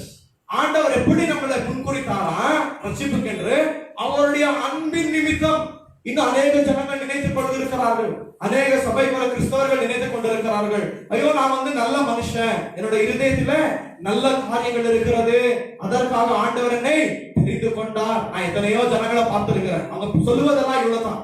ஏன்னா ஆண்டவர் எதற்காக தெரிந்து கொண்டிருக்கிறார் என்றால், நான் ஆண்டவருக்கு நன்மையை செய்திருக்கிறேன், ஜனங்களுக்கு நன்மையை செய்திருக்கிறேன், நான் ஆண்டவரிடத்துல இவ்வளவாக ஜெபிக்கிறேன், நான் இவ்வளவு வேத வாசிக்கிறேன், அதற்காக ஆண்டவர் என்ன செய்திருக்கிறார்? இந்த விதமான காரியங்களை செய்திருக்கிறார் என்று ஜனங்கள் நினைக்கிறார்கள். ஆனால் இந்த வார்த்தை சொல்லுகிறது, ஆண்டவர் என்னை உங்களையும் எப்படி முன்குறித்தாரா? அவருடைய அன்பின் நிமித்தம். இயேசு கிறிஸ்துவினுடைய அன்பு எங்க ஆரம்பித்தது? நான் நீங்கள் நினைக்கிறோம் இயேசு கிறிஸ்து பிறந்து அதற்கப்புறமா பாடுகளை பட்டு இயேசு கிறிஸ்து எப்பொழுது மரித்தார் அப்பொழுது நம்மை நேசித்தார் என்று நானும் நீங்கள் நினைக்கிறோம். ஆனால் இயேசு என்னையும் உன்னையும் எப்பொழுது நேசித்தார்? இந்த உலக உருவாக்குறதுக்கு முன்பாகவே ஆண்டவர் என்னையும் உன்னையும் நேசித்து பெயர் சொல்லி அழைத்தார். நான் நீங்கள் எவ்வளவு பாக்கியமானாக இருக்கிறோம் இல்லையா? ஆண்டவரே இந்த உலக உருவாக்குறதுக்கு முன்பாகவே என்னுடைய பிள்ளைகள் ரட்சிப்பு அடைய வேண்டும் என்று ஆண்டவர் என்ன செய்தார்? என்னையும் உன்னையும் பரலோகத்துக்கு என்று அவருக்கென்று நம்மை ஆண்டவராக இயேசு கிறிஸ்து முன்குறித்திருக்கிறார் என்று ஒரு வார்த்தை சொல்லுகிறது. அப்பொழுது இந்த வார்த்தையை பாருங்கள், வார்த்தை சொல்லுது, ஆண்டவர் எதற்காக எங்களை முன்குறித்திருக்கிறார் என்றால் 4வது வசனத்துல இப்படியாக இருக்கிறது, பரிசுத்தமாய் வாழும்படி. 5வது வசனத்துல ஆண்டவர் எதற்காக நம்மளை தெரிந்து கொண்டிருக்கிறார் என்றால், அவர்களுடைய பிள்ளையாகும்படியாய், புத்திர ஸ்வீகாரர்களாய் ஆகும்படியாய் ஆண்டவர் என்ன செய்திருக்கிறார்? என்னையும் உன்னையும் தெரிந்து கொண்டிருக்கிறார். தேவனுடைய பிள்ளைகளை 1 யோவான் 3வது அதிகாரம் படித்தீர்கள் என்றால், யோவான் 2 விதமான ஜனங்களை குறித்து பேசுகிறார். இந்த உலகத்தில் இருக்கிறது 2 விதமான ஜனங்கள். இந்த உலகத்தில் இருக்கிறது 2 விதமான ஜனங்கள். முதலாவது தேவனுடைய பிள்ளைகள், இரண்டாவது பிசாசினுடைய பிள்ளைகள். நீங்கள் தேவனுடைய ராஜ்யத்துக்குள்ள இருந்தால் நீங்கள் தேவனுடைய பிள்ளைகள். இயேசு கிறிஸ்துவுக்குள்ளால் உள்ள நீங்கள் இல்லாமல் இருந்தால் நீங்கள் பிசாசினுடைய பிள்ளைகளாக இருக்கிறீர்கள் என்ற வார்த்தை சொல்லுகிறது. கடினமான காரியமாக இருக்கிறது இல்லையா? இல்ல எல்லாரும் நினைத்துக் கொள்கிறோம், பிறந்ததிலிருந்தே நான் கிறிஸ்தவன், பிறந்ததிலிருந்தே நானே தேவனுடைய பிள்ளை என்று நினைத்துக் கொள்கிறோம். ஆனால் வார்த்தை சொல்லுகிறது, பிறந்ததிலிருந்து நாங்கள் யாரும் பாவியம் இல்லையா? பிசாசினுடைய பிள்ளைகளாக இருக்கிறோமா? ஏனென்றால் பிசாசினுடைய கிரியைகள் அழிக்கவே தேவகுமாரனாய் இயேசு கிறிஸ்து வெளிப்பட்டார். பிசாசினுடைய கிரியை என்ன? அவன் ஆதியிலிருந்தே பாவம் செய்து கொண்டிருக்கிறான். அவன் பொய்யுக்கும் பிதாவாக இருக்கிறான். பிசாசுடைய கிரியைகள் அழிக்கவே பிசாசுடைய கிரியை என்ன? பாவம். அப்ப பாவம் செய்கிற ஒரு நபரும் பிசாசுடைய பிள்ளைகள் என்று வார்த்தை சொல்லுகிறது. யோவான் 8வது அதிகாரம் 44வது வசனம் படித்தீர்கள் என்றால், அநேக யூதர்கள் அங்கே இயேசு கிறிஸ்துவின் மேலே விசுவாசம் வைக்கிறார்கள். அநேக யூதர்கள் இயேசுவே என்று விசுவாசம் வைத்து இயேசு கிறிஸ்து பின்னால வருகிறார்கள். அப்பொழுது இயேசு அவங்களை பார்த்து சொல்லுகிறார், நீங்கள் உங்களுடைய பிதாவுக்கு சேர்ந்தவர்களாக இருக்கிறீர்கள் என்று சொன்னார். அப்பொழுது இயேசு சொன்னார், நீங்கள் பிசாசினுடைய பிள்ளைகளாக இருக்கிறீர்கள். ஏனென்றால் நீங்கள் ஆண்டவருடைய சித்தம் செய்யாமல் பிசாசினுடைய சித்தத்தை செய்து கொண்டிருக்கிறீர்கள். பிரியமான ஜனங்களே, ஆண்டவருடைய சித்தம் இருக்கிறது, மனுஷனுடைய சித்தம் இருக்கிறது. இன்றைக்கு பார்த்தீர்கள் என்றால் எல்லோரும் என்ன செய்து கொண்டிருக்கிறார்கள்? சுயத்திற்காக வாழுகிறார்கள், சுயத்திற்காக ஜீவிக்கிறார்கள், சுயத்திற்காக சம்பாதிக்கிறார்கள். அநேக காரியங்களை ஜனங்கள் இப்படிப்பட்ட காரியங்களை செய்கிறார்கள். ஆனால் நானும் நீங்கள் ஆண்டவருக்காக வாழ வேண்டும். இந்த ரட்சிப்பின் தேவனை நீங்கள் உயர்த்த வேண்டும். இந்த ரட்சிப்பு யாருக்குள்ளாக இருக்கிறது? இயேசு கிறிஸ்துவுக்குள்ளாக இருக்கிறது என்று வார்த்தை சொல்லுகிறது. அப்போ இந்த வார்த்தை சொல்லுது, ஆண்டவர் என்னையும் உன்னையும் நேசித்ததினால என்ன செய்தாரா? என்னையும் உன்னையும் ரட்சிப்புக்கென்று முன்குறித்தாரா. நீங்கள் ரோமர் 9வது அதிகாரம் படித்தீர்கள் என்றால் ஆண்டவர் தெளிவாக சொல்லுகிறார், யாக்கோபை நான் நேசித்தேன், ஏசாவை நான் வெறுத்தேன். அப்பொழுது ஆண்டவர் சொல்லுகிறார், சில ஜனங்களை என்னுடைய மகிமைக்காக ஏற்படுத்தியிருக்கிறேன், இன்னும் சில ஜனங்களை நரகத்திற்காக அவர் ஏற்படுத்தியிருக்கிறார். பயங்கரமான கடினமான போதனை இல்லையா? எத்தனையோ பேருக்கு அதை ஜீரணிக்க முடியாது. ஆண்டவர் சில பேர் என்ன செய்திருக்கிறாரா, பிரலோகத்துக்கு என்று ஏற்படுத்தி இருக்கிறாரா, இன்னும் சில பேர் என்ன செய்திருக்கிறாரா, நரகத்துக்கு என்று ஏற்படுத்தி இருக்கிறாரா. யார் ரட்சிக்கப்படுகிறார்களோ ஆண்டவர் அவர்களுக்குள்ளாக மகிமைப்படுவார். நீ நரகத்தில் வெந்து கொண்டிருக்கும் போது ஆண்டவர் மகிமைப்படுவார். ஜனங்களுக்கு நீங்கள் நினைத்துக் கொள்ளாதிருங்கள், ஐயோ நரகத்துக்கு போயிட்ட ஆண்டவர் மேலிருந்து கண்ணீர் விடுவாரு, ஐயோ என்னுடைய பிள்ளை என்னை விட்டு போய்விட்டான் என்று அவர் கண்ணீரே இட மாட்டாரு. அவர் என்ன செய்வாரு, உங்களுடைய அவஸ்தையில ஆண்டவர் மகிமைப்படுகிற தேவனாக இருக்கிறார். கர்த்தருடைய நாமத்துக்கு மகிமை உண்டாகுவதாக. அப்பொழுது வார்த்தை சொல்லுகிறது, அவருடைய அன்பின் நிமித்தம் என்ன செய்திருக்கிறாரா, என்னையும் உன்னையும் தெரிந்து கொண்டிருக்கிறார் என்று வார்த்தை சொல்லுகிறது. திருப்பி எபேசியர் 2வது அதிகாரம் 1லிருந்து 5வது வசனம் வரைக்கும் வாசிக்கலாம். அக்கிரமங்களினாலும் பாவங்களினாலும் மரித்தவர்களாய் இருந்த உங்களை ஆண்டவர் உயிர்ப்பித்தார். அவைகளில் நீங்கள் முதல் காலத்திலே இவ்வுலக வழக்கத்திற்கு ஏற்படியாகவும் கீழ்ப்படியாமையின் பிள்ளைகளிடத்தில் இப்பொழுது கிரியை செய்கிற ஆகாயத்து அதிகார பிரபுவாகிய ஆவிக்கேற்றபடியாகவும் நடந்து கொண்டிருந்தீர்கள். அவைகளுக்குள்ளே நாம் எல்லோரும் முற்காலத்திலே தமது மாம்ச இச்சையின்படியே நடந்து தமது மாம்சமும் மனசும் விரும்பினவைகளை செய்து சுபாவத்தினாலே மற்றவர்களைப் போல கோபாக்கினியின் பிள்ளைகளாக இருந்தோம். தேவனோ இரக்கத்தில் ஐஸ்வர்யம் உள்ளவராய் உங்களில் அன்பு கூர்ந்து நம்முடைய மிகுந்த அன்பினாலே அக்கிரமங்களில் மரித்தவர்களாய் இருந்த நம்மை கிறிஸ்துவுடனே கூட உயிர்ப்பித்தார். கிருபையினாலே ரட்சிக்கப்பட்டீர்கள். கர்த்தருடைய நாமத்துக்கு மகிமை உண்டாகுவதாக. அப்பொழுது பவுலிங்க இந்த எபேசு விசுவாசிகளை பார்த்து சொல்லுகிறார், முற்காலத்தில் நீங்கள் இப்படிப்பட்ட வாழ்க்கை வாழ்ந்து கொண்டிருந்தீர்கள். நீங்கள் பாவங்களிலே அக்கிரமங்களிலே மீறுதல்களிலே மரித்திருந்தீர்கள். பிசாசுடைய சித்தத்தை செய்து கொண்டிருந்தீர்கள். பிசாசுடைய ஆளுகைக்குள்ளாக இருந்தீர்கள். ஆனால் இப்பொழுதோ நீங்கள் ரட்சிப்பு அடைந்திருக்கிறீர்கள். இந்த ரட்சிப்பு எப்படி இவர்களுக்கு கிடைத்திருக்கிறது? ஆண்டவருடைய கிருபையின் நிமித்தம். இயேசு கிறிஸ்து நம் மேலே கிருபையா இருந்த காரணத்தினாலே, இரக்கமா இருந்த காரணத்தினாலே, அவர் நம்மை நேசித்த காரணத்தினாலே வார்த்தை சொல்லுகிறது, ஆண்டவர் நமக்கு ரட்சிப்பை கொடுத்திருக்கிறார். நானும் நீங்க ஆண்டவரை நேசிக்கவில்லை. முதலாவது நானும் நீங்கள் ஆண்டவரை நேசிக்கவில்லை.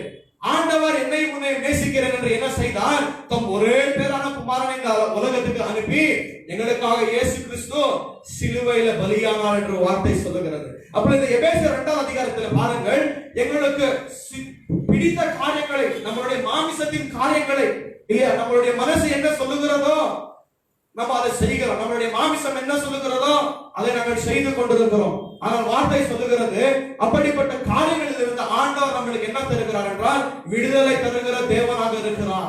நான் நீ என்னையும் முன்னையும் ரட்சித்துக் கொள்ள முடியாது. ஆனா இந்த ரட்சிப்பு யாருக்குள்ளாக இருக்கிறது? இயேசு கிறிஸ்துவுக்குள்ளாக இருக்கிறது. இயேசுவே நீர் எனக்காக மரித்திருக்கிறீர், என்னுடைய பாவங்களை சிலுவையில் சுமந்திருக்கிறீர். ஆண்டவரே இந்த ரட்சிப்பு எனக்கு தேவை என்று எப்பொழுது நாங்கள் கண்ணீரோடு ஆண்டவருக்கு முன்பாக போய் அவர்தான் இயேசு கிறிஸ்து, அவர்தான் ஒரு உண்மையான தேவன் என்று எப்பொழுது விசுவாசித்து அவருக்கு முன்பாக நாங்கள் போய் நிற்கிறோமோ அந்த ரட்சிப்பை நான் நீ பெறுவோம் என்று வார்த்தை சொல்லுகிறேன். கர்த்தருடைய நாமத்துக்கு மகிமை உண்டாகுவதாக. நான் நீங்கள் இந்த உலகத்தின் பிரகாரமாய் வாழ்ந்து கொண்டிருந்தோம். அநியாயங்களில் அக்கிரமங்களில் மரித்திருந்தோம். நான் நீங்கள் என்ன செய்து கொண்டிருந்தோம்? ஆண்டவருக்கு விரோதமாய் பாவம் செய்து நம்மளுடைய சுபாவத்திலே இருந்து என்ன ஆகுதா? தேவனுடைய கோபம் நம்ம மேலே இருந்ததா? அந்த வார்த்தை சொல்லுது, அவருடைய அன்பின் நிமித்தம் ஆண்டவர் என்ன செய்திருக்கிறார்? அவருடைய புத்திரர்களாய் ஆகும்படி ஆண்டவர் என்னையும் முன்னையும் முன்குறித்திருக்கிறார். அவருடைய பிள்ளை ஆகும்படியாய் ஆண்டவர் என்ன செய்திருக்கிறார்? ஆண்டவர் என்னையும் முன்னையும் முன் குறித்திருக்கிறார். கலாத்தியர் 4வது அதிகாரம் 5லிருந்து 7வது வசனம் வரைக்கும் வாசித்தீர்கள் என்றால் இப்படியாக இருக்கிறது. 6வது வசனத்திலே ஆண்டவர் நம்ம என்ன செய்திருக்கிறார்?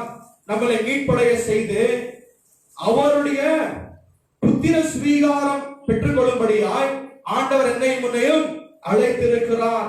இப்பொழுது நீங்கள் ஆண்டவருடைய பிள்ளைகளாக இருக்கிறோம்.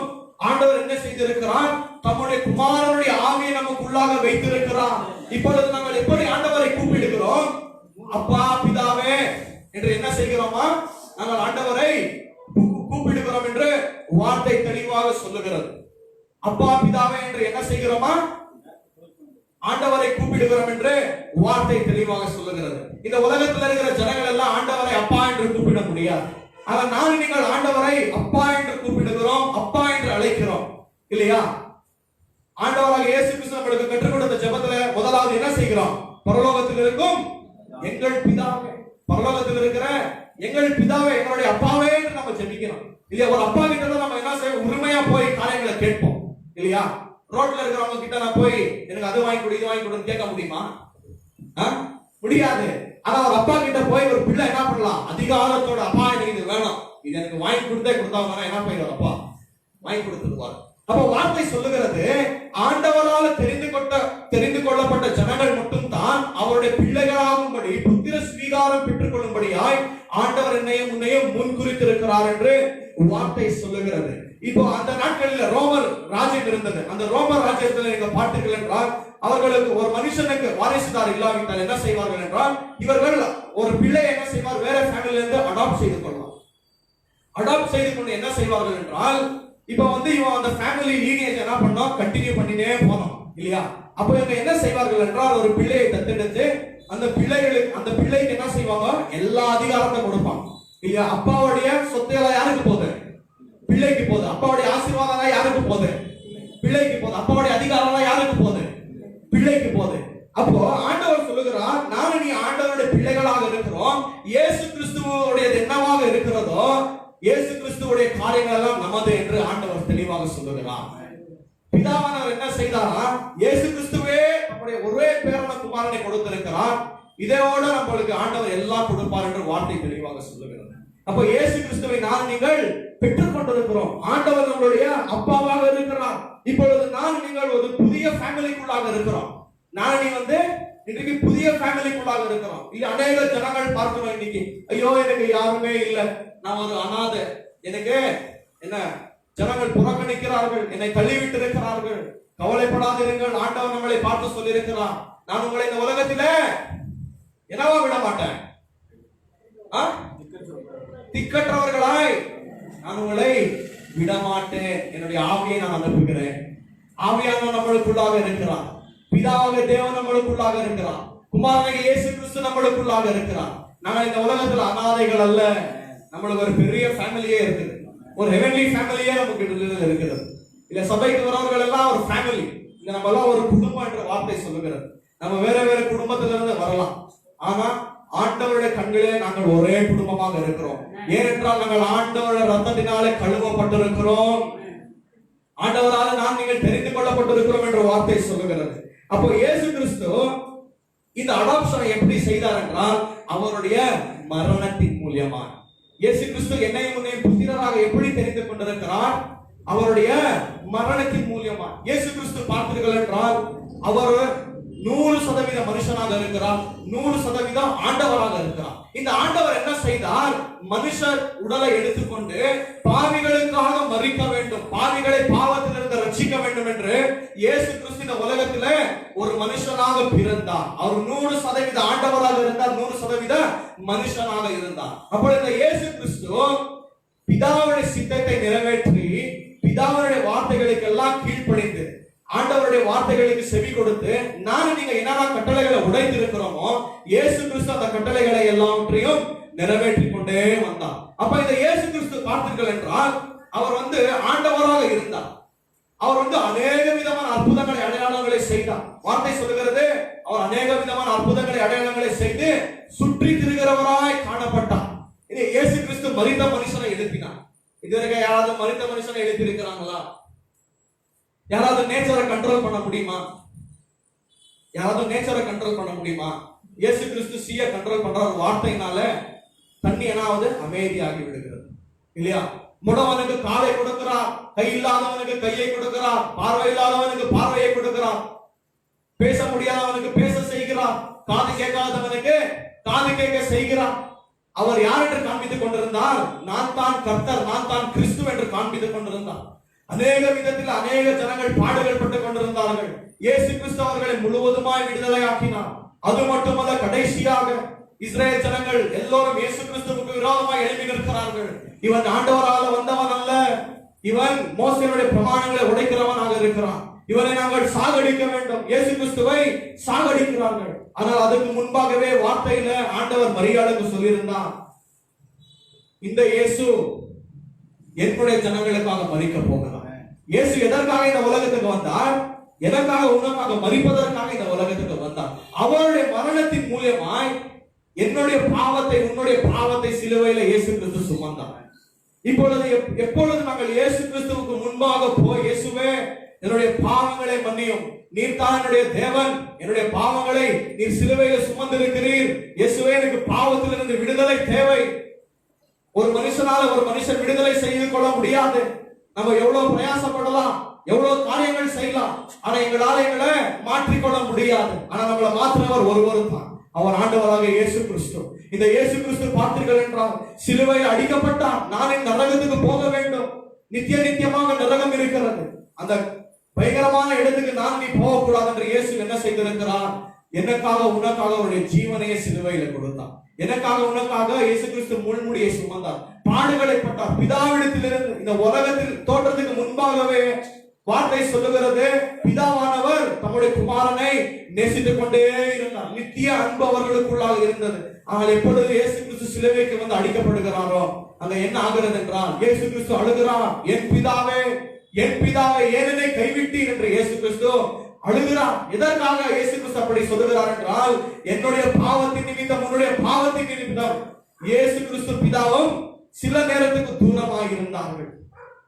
அதுக்கப்புறமா பார்த்தீர்கள் என்றால் இயேசு கிறிஸ்து சிலுவையில கடைசியாக அவருடைய உயிருடன் வந்து இப்படியாக சொல்லுகிறார், எல்லாம் முடிந்தது, எல்லாம் முடிந்தது. நான் எதற்காக இந்த உலகத்துக்கு வந்தேன், அந்த காரியங்களை நான் முடித்திருக்கிறேன் என்று அவருடைய ஆவியை பிதாவிடத்துல ஒப்பு கொடுத்து விட்டார். அவர் அடக்கம் பண்ணப்பட்டார். ஜனங்கள் நினைத்துக் கொண்டிருந்தார்கள், இயேசு கிறிஸ்து கதை முடிஞ்சது, அவ்வளவுதான், இனிமே இந்த போதகனுடைய பிரச்சனை இஸ்ரேல்ல இருக்காது என்று நினைத்துக் கொண்டிருந்தார்கள். ஆனால் இயேசு அவருடைய சீஷர்களுக்கு சொல்லிக் கொண்டே இருந்தார், மனுஷகுமாரன் பாடுகளை பட வேண்டும், மனுஷகுமாரன் மறுபடியும் மரித்தவரிலிருந்து உயிர் திட வேண்டும், மரித்தவரிலிருந்து உயிர் திட வேண்டும். அப்ப 3ஆம் நாள் எல்லா ஜனங்க ஓடுறாங்க, சீஷர்கள் ஓடுறாங்க, இயேசுடைய பாடி எடுத்துக்கொண்டு அதை அனாயிண்ட் பண்ணலாம், அது கொஞ்சம் பர்ஃபியூம் எல்லாம் போடலாம் ஓடுறோம். ஆனா அங்க பாத்தீங்கன்னா என்ன ஆகுது? கல்லறை திறக்கப்பட்டிருந்தது. கல்லறையில இயேசு சுற்றப்பட்ட துணி ஒரு இடத்துல அங்க இருக்குது, இயேசு கிறிஸ்து உள்ள இல்ல. அதற்கு பின்பு பார்த்தீர்கள் என்றால் இயேசு கிறிஸ்து தம்முடைய சீஷர்களுக்கு முன்பாக வந்து நிற்கிறார், மரித்திருந்தேன் ஆனால் இப்பொழுது சதா காலம் உயிரோடு எழுந்திருக்கிறேன். சீஷர்களால நம்ப முடியல, ஐயோ இவரை சாவடிச்சாங்கல்ல, எப்படி இயேசு கிறிஸ்து மறுபடியும் வந்திருக்கிறார், இது பேய் தானே என்று போய் இயேசு கிறிஸ்துவை தொடுகிறார்கள். அப்பொழுது இயேசு கிறிஸ்துவுக்கு ஒரு சரீரம் இருக்கிறது. அதற்கு பின்னர் 40 நாள் முடிந்தது. இயேசு சொல்லுகிறார், இப்பொழுது நான் என்னுடைய பிதாவிடத்தில் போகிறேன், மறுபடியும் நான் இந்த உலகத்துக்கு வரப்போகிறேன், உங்களுக்காக நான் வரப்போகிறேன் என்று இயேசு என்ன செய்கிறார்? பரலோகத்துக்குள்ளாக எடுத்துக் கொள்ளப்பட்டார். இந்த இயேசு மறுபடியும் வரப்போகிறார். உங்களுக்கு பாவ மன்னிப்பு தேவை என்றால், பாவத்திலிருந்து விடுதலை தேவை என்றால், உங்களுக்கு நித்திய ஜீவன் தேவை என்றால், இந்த உலகத்தில் எத்தனை வருடம் நாங்கள் வாழுகிறோம், எத்தனை வருட காலம் எங்களுடைய பாவங்களில் நாங்கள் வாழ்ந்து கொண்டே இருப்போம். பாவம் செய்து கொண்டிருந்தால் உங்களுக்கு பாவத்தில திருப்தி கிடைக்காது. நாங்கள் நினைத்துக் கொள்கிறோம், பாவம் செய்தால் எனக்கு இது நல்லா இருக்குது, சில நேரத்துக்கு எனக்கு சுகம் கொடுக்கிறது என்று நாங்கள் நினைத்துக் கொள்கிறோம். ஆனா பாவம் வந்து என்ன செய்கிறது என்றால், அது நம்மளை சாகடிக்கும். நம்ம எவ்வளவு பாவம் செய்கிறோம், நம்மளோட இருதயம் கடினமாய் கொண்டே இருக்கும் என்று வார்த்தை சொல்கிறது. ஆனா பிரியமானவர்களே, ஆண்டவராக இயேசு கிறிஸ்து சொல்லியிருக்கிறார், சுவிசேஷத்தின் மேலே விசுவாசம் வையுங்கள், என் மேலே விசுவாசியுங்கள், நான் உங்களை ரட்சிக்கிறேன், நான் உங்களை நீதிமன்றங்களாய் ஆக்கி இருக்கிறேன், நான் உங்களை பரிசுத்தப்படுத்துகிறேன் என்று ஆண்டவராக இயேசு கிறிஸ்து சொல்லுகிறார். அப்பொழுது இந்த வார்த்தை சொல்லுகிறது, ஆண்டவர் அவருடைய அன்பின் நிமித்தம் என்ன செய்திருக்கிறாரா, அவருடைய பிள்ளைகளாகும்படி நம்மை ஆண்டவர் முன்குறித்திருக்கிறார். நான் நீங்கள் ஆண்டவருடைய பிள்ளைகளாக இருக்கிறோமா? ஆண்டவருடைய பிள்ளைகளாவதற்கு உங்களுக்கு ஆசையாக இருக்கிறதா?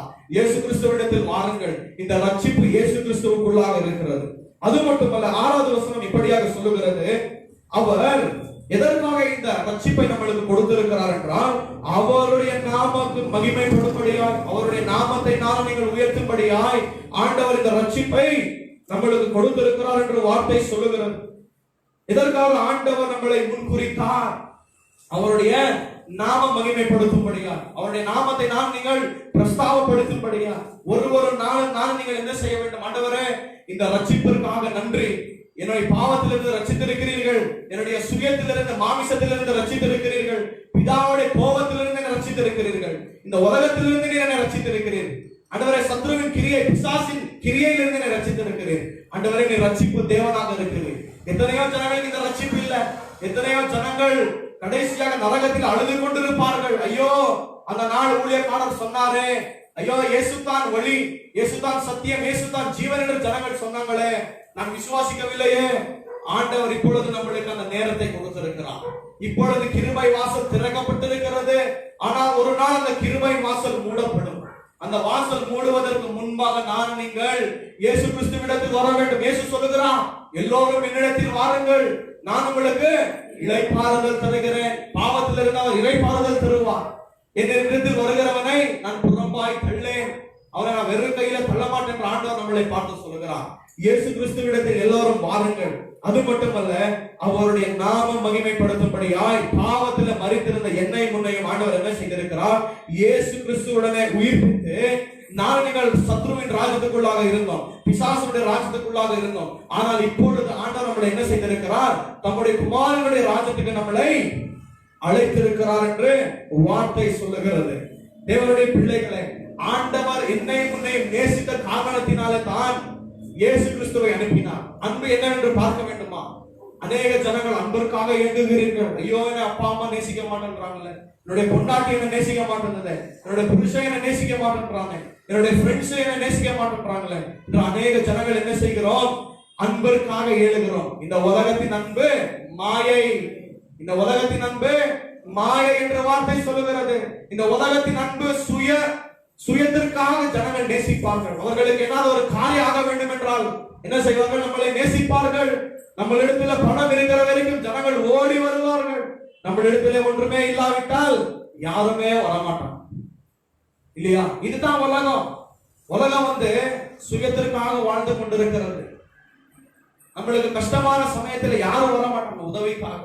ஆனால் நமக்கு ஒருவர் இருக்கிறார், அவர் ஆண்டவராகிய இயேசு கிறிஸ்துவாக இருக்கிறார். இந்த இயேசு கிறிஸ்துவிடத்தில் நாங்கள் வர வேண்டும்.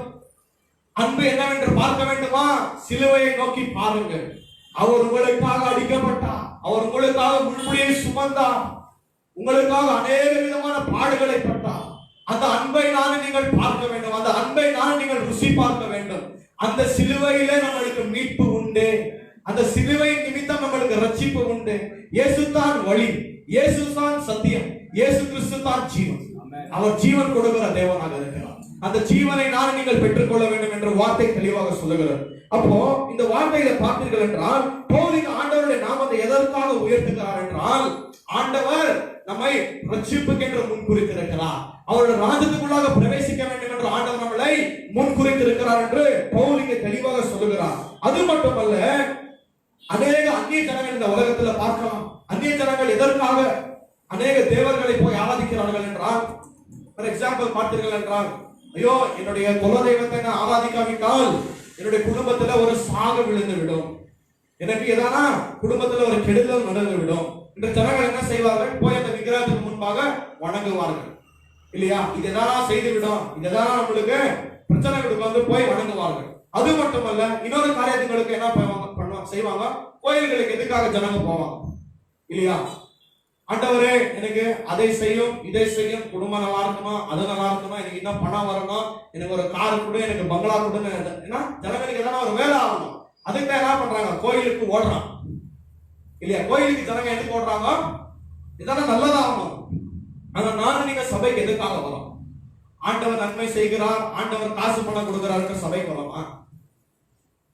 எதற்காக நீங்கள் சபைக்கு வருகிறீர்கள்? தேவனை தொழுது கொள்ளும்படியாய் நாங்கள் வருகிறோம். அவரை ஆராதிக்கிறதுக்காக வருகிறோம். ஆனா எதற்காக நாங்கள் அவரை ஆராதிக்கிறோம்? நித்திய ஜீவன் பெறும்படியாய் நாங்கள் அவரை ஆராதனை செய்வதல்ல, இந்த நித்திய ஜீவனை பெற்றுக் கொண்டிருக்கிறோம், அதற்காக நாங்கள் அவரை ஆராதனை செய்கிறோம். எல்லா கரங்களை தட்டி ஆண்டவருக்கு மகிமை செய்கிறோம்.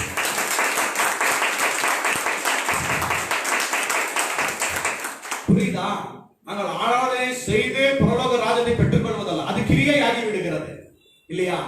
ஆண்டவர் நம்மளை முன்குறித்திருக்கிறார், ரட்சிப்புக்கென்று தெரிந்து கொண்டிருக்கிறார், அவர்களுடைய பிள்ளைகளாய் நம்மளை ஆண்டவர் அழைத்திருக்கிறார். இந்த காரணத்தினால நாங்கள் என்ன செய்கிறோம்? ஆண்டவர் செய்த நன்மைகளை நிறைத்து நாங்கள் என்ன செய்கிறோம்? நாங்கள் அவர்களுக்கு ஆராதனையை செலுத்துகிறோம். இதுதான் தேவனுடைய வார்த்தை சொல்லுகிறது. அப்பொழுது பிரியமான ஜனங்களே, இந்த ரட்சிப்பு என்பது இயேசு கிறிஸ்துவுக்குள்ளாக இருக்கிறது. பிதா இயேசு கிறிஸ்துவை அவ்வளவாக நேசித்தார். இயேசு கிறிஸ்து பார்த்தீர்கள் என்றால் இந்த உலகத்தில் இருக்கிற சமயத்தில் இப்படியாக சொல்லியிருக்கிறார், என்னுடைய பிதாவுடைய சித்தத்தை நான் நிறைவேற்ற இந்த உலகத்துக்கு வந்திருக்கிறேன். பிதாவுடைய வார்த்தைகளுக்கு ஒரு வார்த்தைகளுக்கு கீழ்ப்படிந்து நடந்தார். பிதா என்ன செய்கிறாரோ இயேசு அதை பார்த்து செய்தார். அப்போ பிதாவுக்கு இயேசு கிறிஸ்து மேல அவ்வளவு பிரியமா இருந்த காரணத்தினால் அவருடைய குமாரனை இந்த உலகத்துக்கு காண்பிக்கும்படியாய், ஜனங்களுக்கு காண்பிக்கும்படியாய் இந்த ரட்சிப்பை யாருக்குள்ளாக வைத்திருக்கிறார்? இயேசு கிறிஸ்துவுக்குள்ளாக வைத்திருக்கிறார். பிதாவுடைய நாமத்தில் விசுவாசம் வைச்சா நம்மளுக்கு ரட்சிப்பு கிடைக்காது. பரிசுத்த ஆவியானவரின் மேல விசுவாசம் வைத்தா ரட்சிப்பு கிடைக்காது. யாரை நிமித்து ஆண்டவர் நம்மளுக்கு ரட்சிப்பை கொடுக்கிறார்? இயேசு கிறிஸ்துவை கொண்டு. தம் ஒரே பேரான குமாரனை நான் நீங்கள் விசுவாசிக்க வேண்டும், பாவங்களை விட்டு மனம் திரும்ப வேண்டும். அது மட்டுமல்ல, இயேசு கிறிஸ்து பார்த்தீர்கள் என்றால் இப்படியாக சொல்லியிருக்கிறார், என்னுடைய ஆடுகளுக்கு என்னுடைய ஜீவனை நான் கொடுத்திருக்கிறேன், என்னுடைய ஜீவனை என்னுடைய ஆடுகளுக்காக நான் கொடுக்கிறேன். இயேசு கிறிஸ்து எனக்காக உனக்காகத்தான் இந்த உலகத்துக்கு வந்தார், எனக்காக உனக்காக மரித்தார். இந்த ரட்சிப்பை இயேசு கிறிஸ்து என்ன செய்தார்? அந்த வெளியேறப்பட்ட ரட்சிப்பை இயேசு கிறிஸ்துவுடைய மரணத்தின் மூலமாய் பர்ச்சேஸ் செய்தார். இப்ப இந்த ரட்சிப்பு யாரிடத்தில் இருக்கிறது? எந்த மனுஷனிடத்தில் இல்ல, எந்த ஊழியக்காரன் இடத்தில் இல்ல, இல்ல உலகத்தில் இருக்கிற ஜனங்க கிட்ட இல்ல. இந்த ரட்சிப்பு யாரிடத்தில் இருக்கிறது? இயேசு கிறிஸ்துவுக்குள்ளாக இருக்கிறது.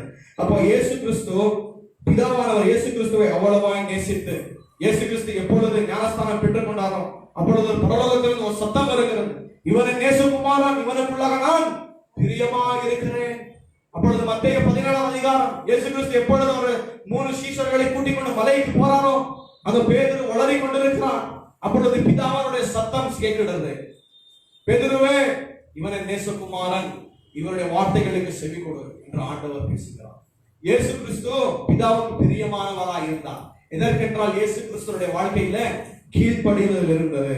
அது மட்டுமல்ல, இயேசு கிறிஸ்து என்னையும் உன்னையும் நேசித்து வாலண்டரியா வந்து எனக்காக உனக்காக மரிக்கிறான். எனக்காக உனக்காக இந்த ரட்சிப்பை நான் பெற்றுக் கொள்ளும்படி இயேசு கிறிஸ்து வந்து மரிக்கிறான். நீங்கள் இயேசு கிறிஸ்துவை எவ்வளவாய் நேசிக்க வேண்டும். ஒரு நாளும் ஆண்டவருக்கு நாங்கள் நன்றியை செலுத்த வேண்டும். ஆண்டவரே, இந்த வெளியேறப்பட்ட ரட்சிப்பை எங்களுக்கு கொடுத்திருக்கிறீர்கள், இந்த வெளியேறப்பட்ட ரட்சிப்பை கொடுத்திருக்கிறீர்கள். எத்தனையோ ஜனங்கள், கோடி ஜனங்கள் இந்த உலகத்தில் இருக்கிறார்கள், அவர்களுக்கு இல்லாத ரட்சிப்பு ஆண்டவர் எங்களுக்கு கொடுத்திருக்கிறீர்கள் என்று ஒரு நாளும் இந்த ரட்சிப்பை நீங்கள் உயர்த்த வேண்டும். ஆண்டவர் எதற்காக நம்மளுக்கு ரட்சிப்பை கொடுத்திருக்கிறார்? அந்த ரட்சிப்பின் தேவனை உயர்த்தும்படியாய். இதுதான் விசுவாசியுடைய வேலை இல்லையா? ஒரு நாளும் ஆண்டவரே, என்னுடைய ரட்சிப்பின் தேவனாக இருக்கிறேன், ஆண்டவரை எல்லா இடத்திலிருந்து, எல்லா பிரச்சனைகளிலிருந்து அவர் ரட்சிப்பு தருவார். ஆனால் முதலாவது நம்மளுடைய பாவத்திலிருந்து நம்மளுக்கு ரட்சிப்பு தேவை. உங்களுடைய பிரச்சனைகள் ஆண்டவர் சால்வ் பண்ணுவார், இல்லன்னு இல்லை. ஆனா முதலாவது நீங்கள் ஆண்டவரிடத்துல ஒன்றாய் இருக்க வேண்டும். எப்பொழுது நீங்கள் இயேசு கிறிஸ்துவை தேடுகிறீர்களோ, எப்பொழுது தேவனுடைய ராஜ்யத்தை, அவருடைய நீதியை தேடுவீர்களோ, அப்பொழுது எல்லாம் உங்களுக்கு கொடுக்கப்படும். நீங்கள் கேட்காமலே ஆண்டவர் அதிகமாக அள்ளி கொடுப்பார். ஆனால் முதலாவது ஆண்டவர் என்ன செய்திருக்கிறார்? ஒரே பேரான குமாரனை கொடுத்திருக்கிறார். இந்த குமாரனை நீங்கள் விசுவாசியுங்கள், இந்த குமாரனுடைய வார்த்தைகளுக்கு கீழ்ப்படிந்து நடங்கள், பாவங்களை விட்டு மனம் திரும்புங்கள். இயேசு உங்களை பார்த்து சொல்கிறார், நான் உன்னை நேசிக்கிறேன், நான் உனக்காக மரித்திருக்கிறேன், என்னுடைய பிள்ளையை என்னிடத்தில் வா என்று இயேசு நம்மளை அழைக்கிறார். அப்பொழுது ரட்சிக்கப்பட்ட நீங்கள் என்ன செய்ய வேண்டும்? ரட்சிப்பை உயர்த்தி ஆண்டவராக பிதாவாக தேவனை நீங்கள் ஆராதிக்க வேண்டும். இன்னும் யாரிடத்தில் ரட்சிப்பு இல்லையோ, இயேசுவே எனக்கு இந்த ரட்சிப்பை தாரும், உங்களுடைய வழிகளை அறிந்து கொள்ள வேண்டும். ஆண்டவரே கிரியை செய்வார், ஆண்டவரே நம்மளுடைய வாழ்க்கையில காரியங்களை செய்வார். அப்ப தேவனுடைய பிள்ளைகளை ஆண்டவர் உங்களுக்கு ரட்சிப்பை தந்திருக்கிறார். இந்த வெளியேறுகின்ற ரட்சிப்பை நான் நீங்கள் என்ன செய்ய வேண்டும்? அதை காப்பாற்றிக் கொண்டு ஒரு நாளும் அந்த ரட்சிப்பினுடைய வாழ்க்கையில நடந்து கொண்டே இருக்க வேண்டும். அதிகமாக வேதம் வாசிக்க வேண்டும், அதிகமாக ஜெபிக்க வேண்டும். எப்பொழுது வார்த்தைகளை வாசிக்கிறோமோ ஆண்டவருடைய ஜீவன் நம்மளுக்குள்ளாக உண்டாகும். ஆண்டவர் யார் என்று அறிவோம். இந்த ரட்சிப்பின் தேவனை இன்னும் நாங்கள் உயர்த்தி கொண்டே இருப்போம். கர்த்தருடைய நாமத்துக்கு மகிமை உண்டாகுவதாக. கர்த்தர் உங்களை ஆசீர்வதிப்பாராக. எல்லாம் எழுந்து நிற்கலாம். எல்லா கண்களையும் கூடி ஜெபிக்கலாம். அன்பின் பரலோக பிதாவே, இந்த நல்ல வேளைக்காக நன்றி ஆண்டவரே. இயேசுவே, நீ நல்லவன், கிருபை உள்ளவர் ஆண்டவரே. நேற்றும் இன்றும் என்றும் மாறாத தேவனாக இருக்கிறீர் ஆண்டவரே. அப்பா, நீர் எங்களுடைய ரட்சிப்பின் தேவனாக இருக்கிறீர் ஆண்டவரே. இந்த உலக உருவாக்குறதுக்கு முன்பாகவே ஆண்டவரே, நீர் எங்களை ரட்சிப்பதற்காக தெரிந்து கொண்டிருக்கிறீர் என்று வார்த்தை தெளிவாக சொல்லுகிறது ஆண்டவரே. உங்களுடைய பிள்ளைகளாய் ஆகும்படி ஆண்டவரே, நீர் எங்களை ஆண்டவரை தெரிந்து கொண்டிருக்கிறீர் ஆண்டவரே. எத்தனையோ ஜனங்களுக்கு கிடைக்காத ஆண்டவரே ஒரு நல்ல பாக்கியத்தை ஆண்டவரை நீர் எங்களுக்கு கொடுத்திருக்கிறீர். அதற்காக நன்றி அப்பா இயேசுவே. இந்த நேரத்தில் ஆண்டவரே, இந்த சமூகத்தில் ஆண்டவர் உமக்கு முன்பாக நாங்கள் வருகிறோம் ஆண்டவரே. அப்பா, பாவங்களிலே, அக்கிரமத்திலே, அநியாயங்களிலே ஆண்டவரே, அசுத்தத்திலே நாங்கள் மறித்திருந்தோம் ஆண்டவரே. அப்பா, உங்களுடைய கோபத்திற்குள்ளாக நாங்கள் இருந்தோம் என்ற வார்த்தை சொல்லுகிறது அப்பா இயேசுவே. ஆனால் நீர் எங்களை நேசித்து ஆண்டவரே, நீர் இந்த உலகத்தில் பிறந்த ஆண்டவரே, எங்களுக்காக பாடுகளை பட்டு ஆண்டவரை மறித்து ஆண்டவர் அடக்கம் செய்யப்பட்டு 3ஆம் நாள் உயிர் தெழுந்தீர் அப்பா இயேசுவே. இந்த ரட்சிப்பின் தேவனாக இருக்கிறீர் அப்பா இயேசுவே. இந்த ரட்சிப்பு உங்களுக்குள்ளாக இருக்கிறது என்ற வார்த்தை சொல்லுகிறது அப்பா இயேசுவே. உம்மை நாங்கள் விசுவாசம் வைக்கிறோம் அப்பா இயேசுவே. அப்பா, எங்களுடைய வாழ்க்கையில் ஆண்டவர் எத்தனையோ பிரச்சனைகள், எத்தனையோ பாடுகள் ஆண்டவர், எத்தனையோ கவலைகள் ஆண்டவரே. ஆனாலும் ஆண்டவரே, நீர் எங்களோடு இருக்கிறீர் என்று நாங்கள் விசுவாசிக்கிறோம் அப்பா இயேசுவே. நீர் எல்லாவற்றுக்கும் ஆண்டவர் முடிவு தருகிற தேவனாக இருக்கிறீர் ஆண்டவரே. அப்பா, ஜனங்களை ஆசீர்வதியும் ஆண்டவரே.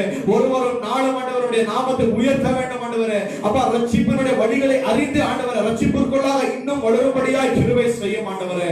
அப்பா, இன்னும் அதிகமாய் ஜெபிக்கும்படி உதவி செய்யும். வேதத்தை வாசிக்கும்படி உதவி செய்யும் ஆண்டவரே. உங்களுடைய சத்தத்திற்கு செவி கொடுத்து நடக்கும்படி உதவி செய்யும் ஆண்டவரே. அப்பா, உங்களுக்கு பிரயோஜனம் உள்ள பிள்ளைகளாக காணப்படட்டும் ஆண்டவரே. அப்பா, உங்களுடைய ராஜ்யத்துக்குள்ளாக பிரவேசிக்கட்டும் ஆண்டவரே.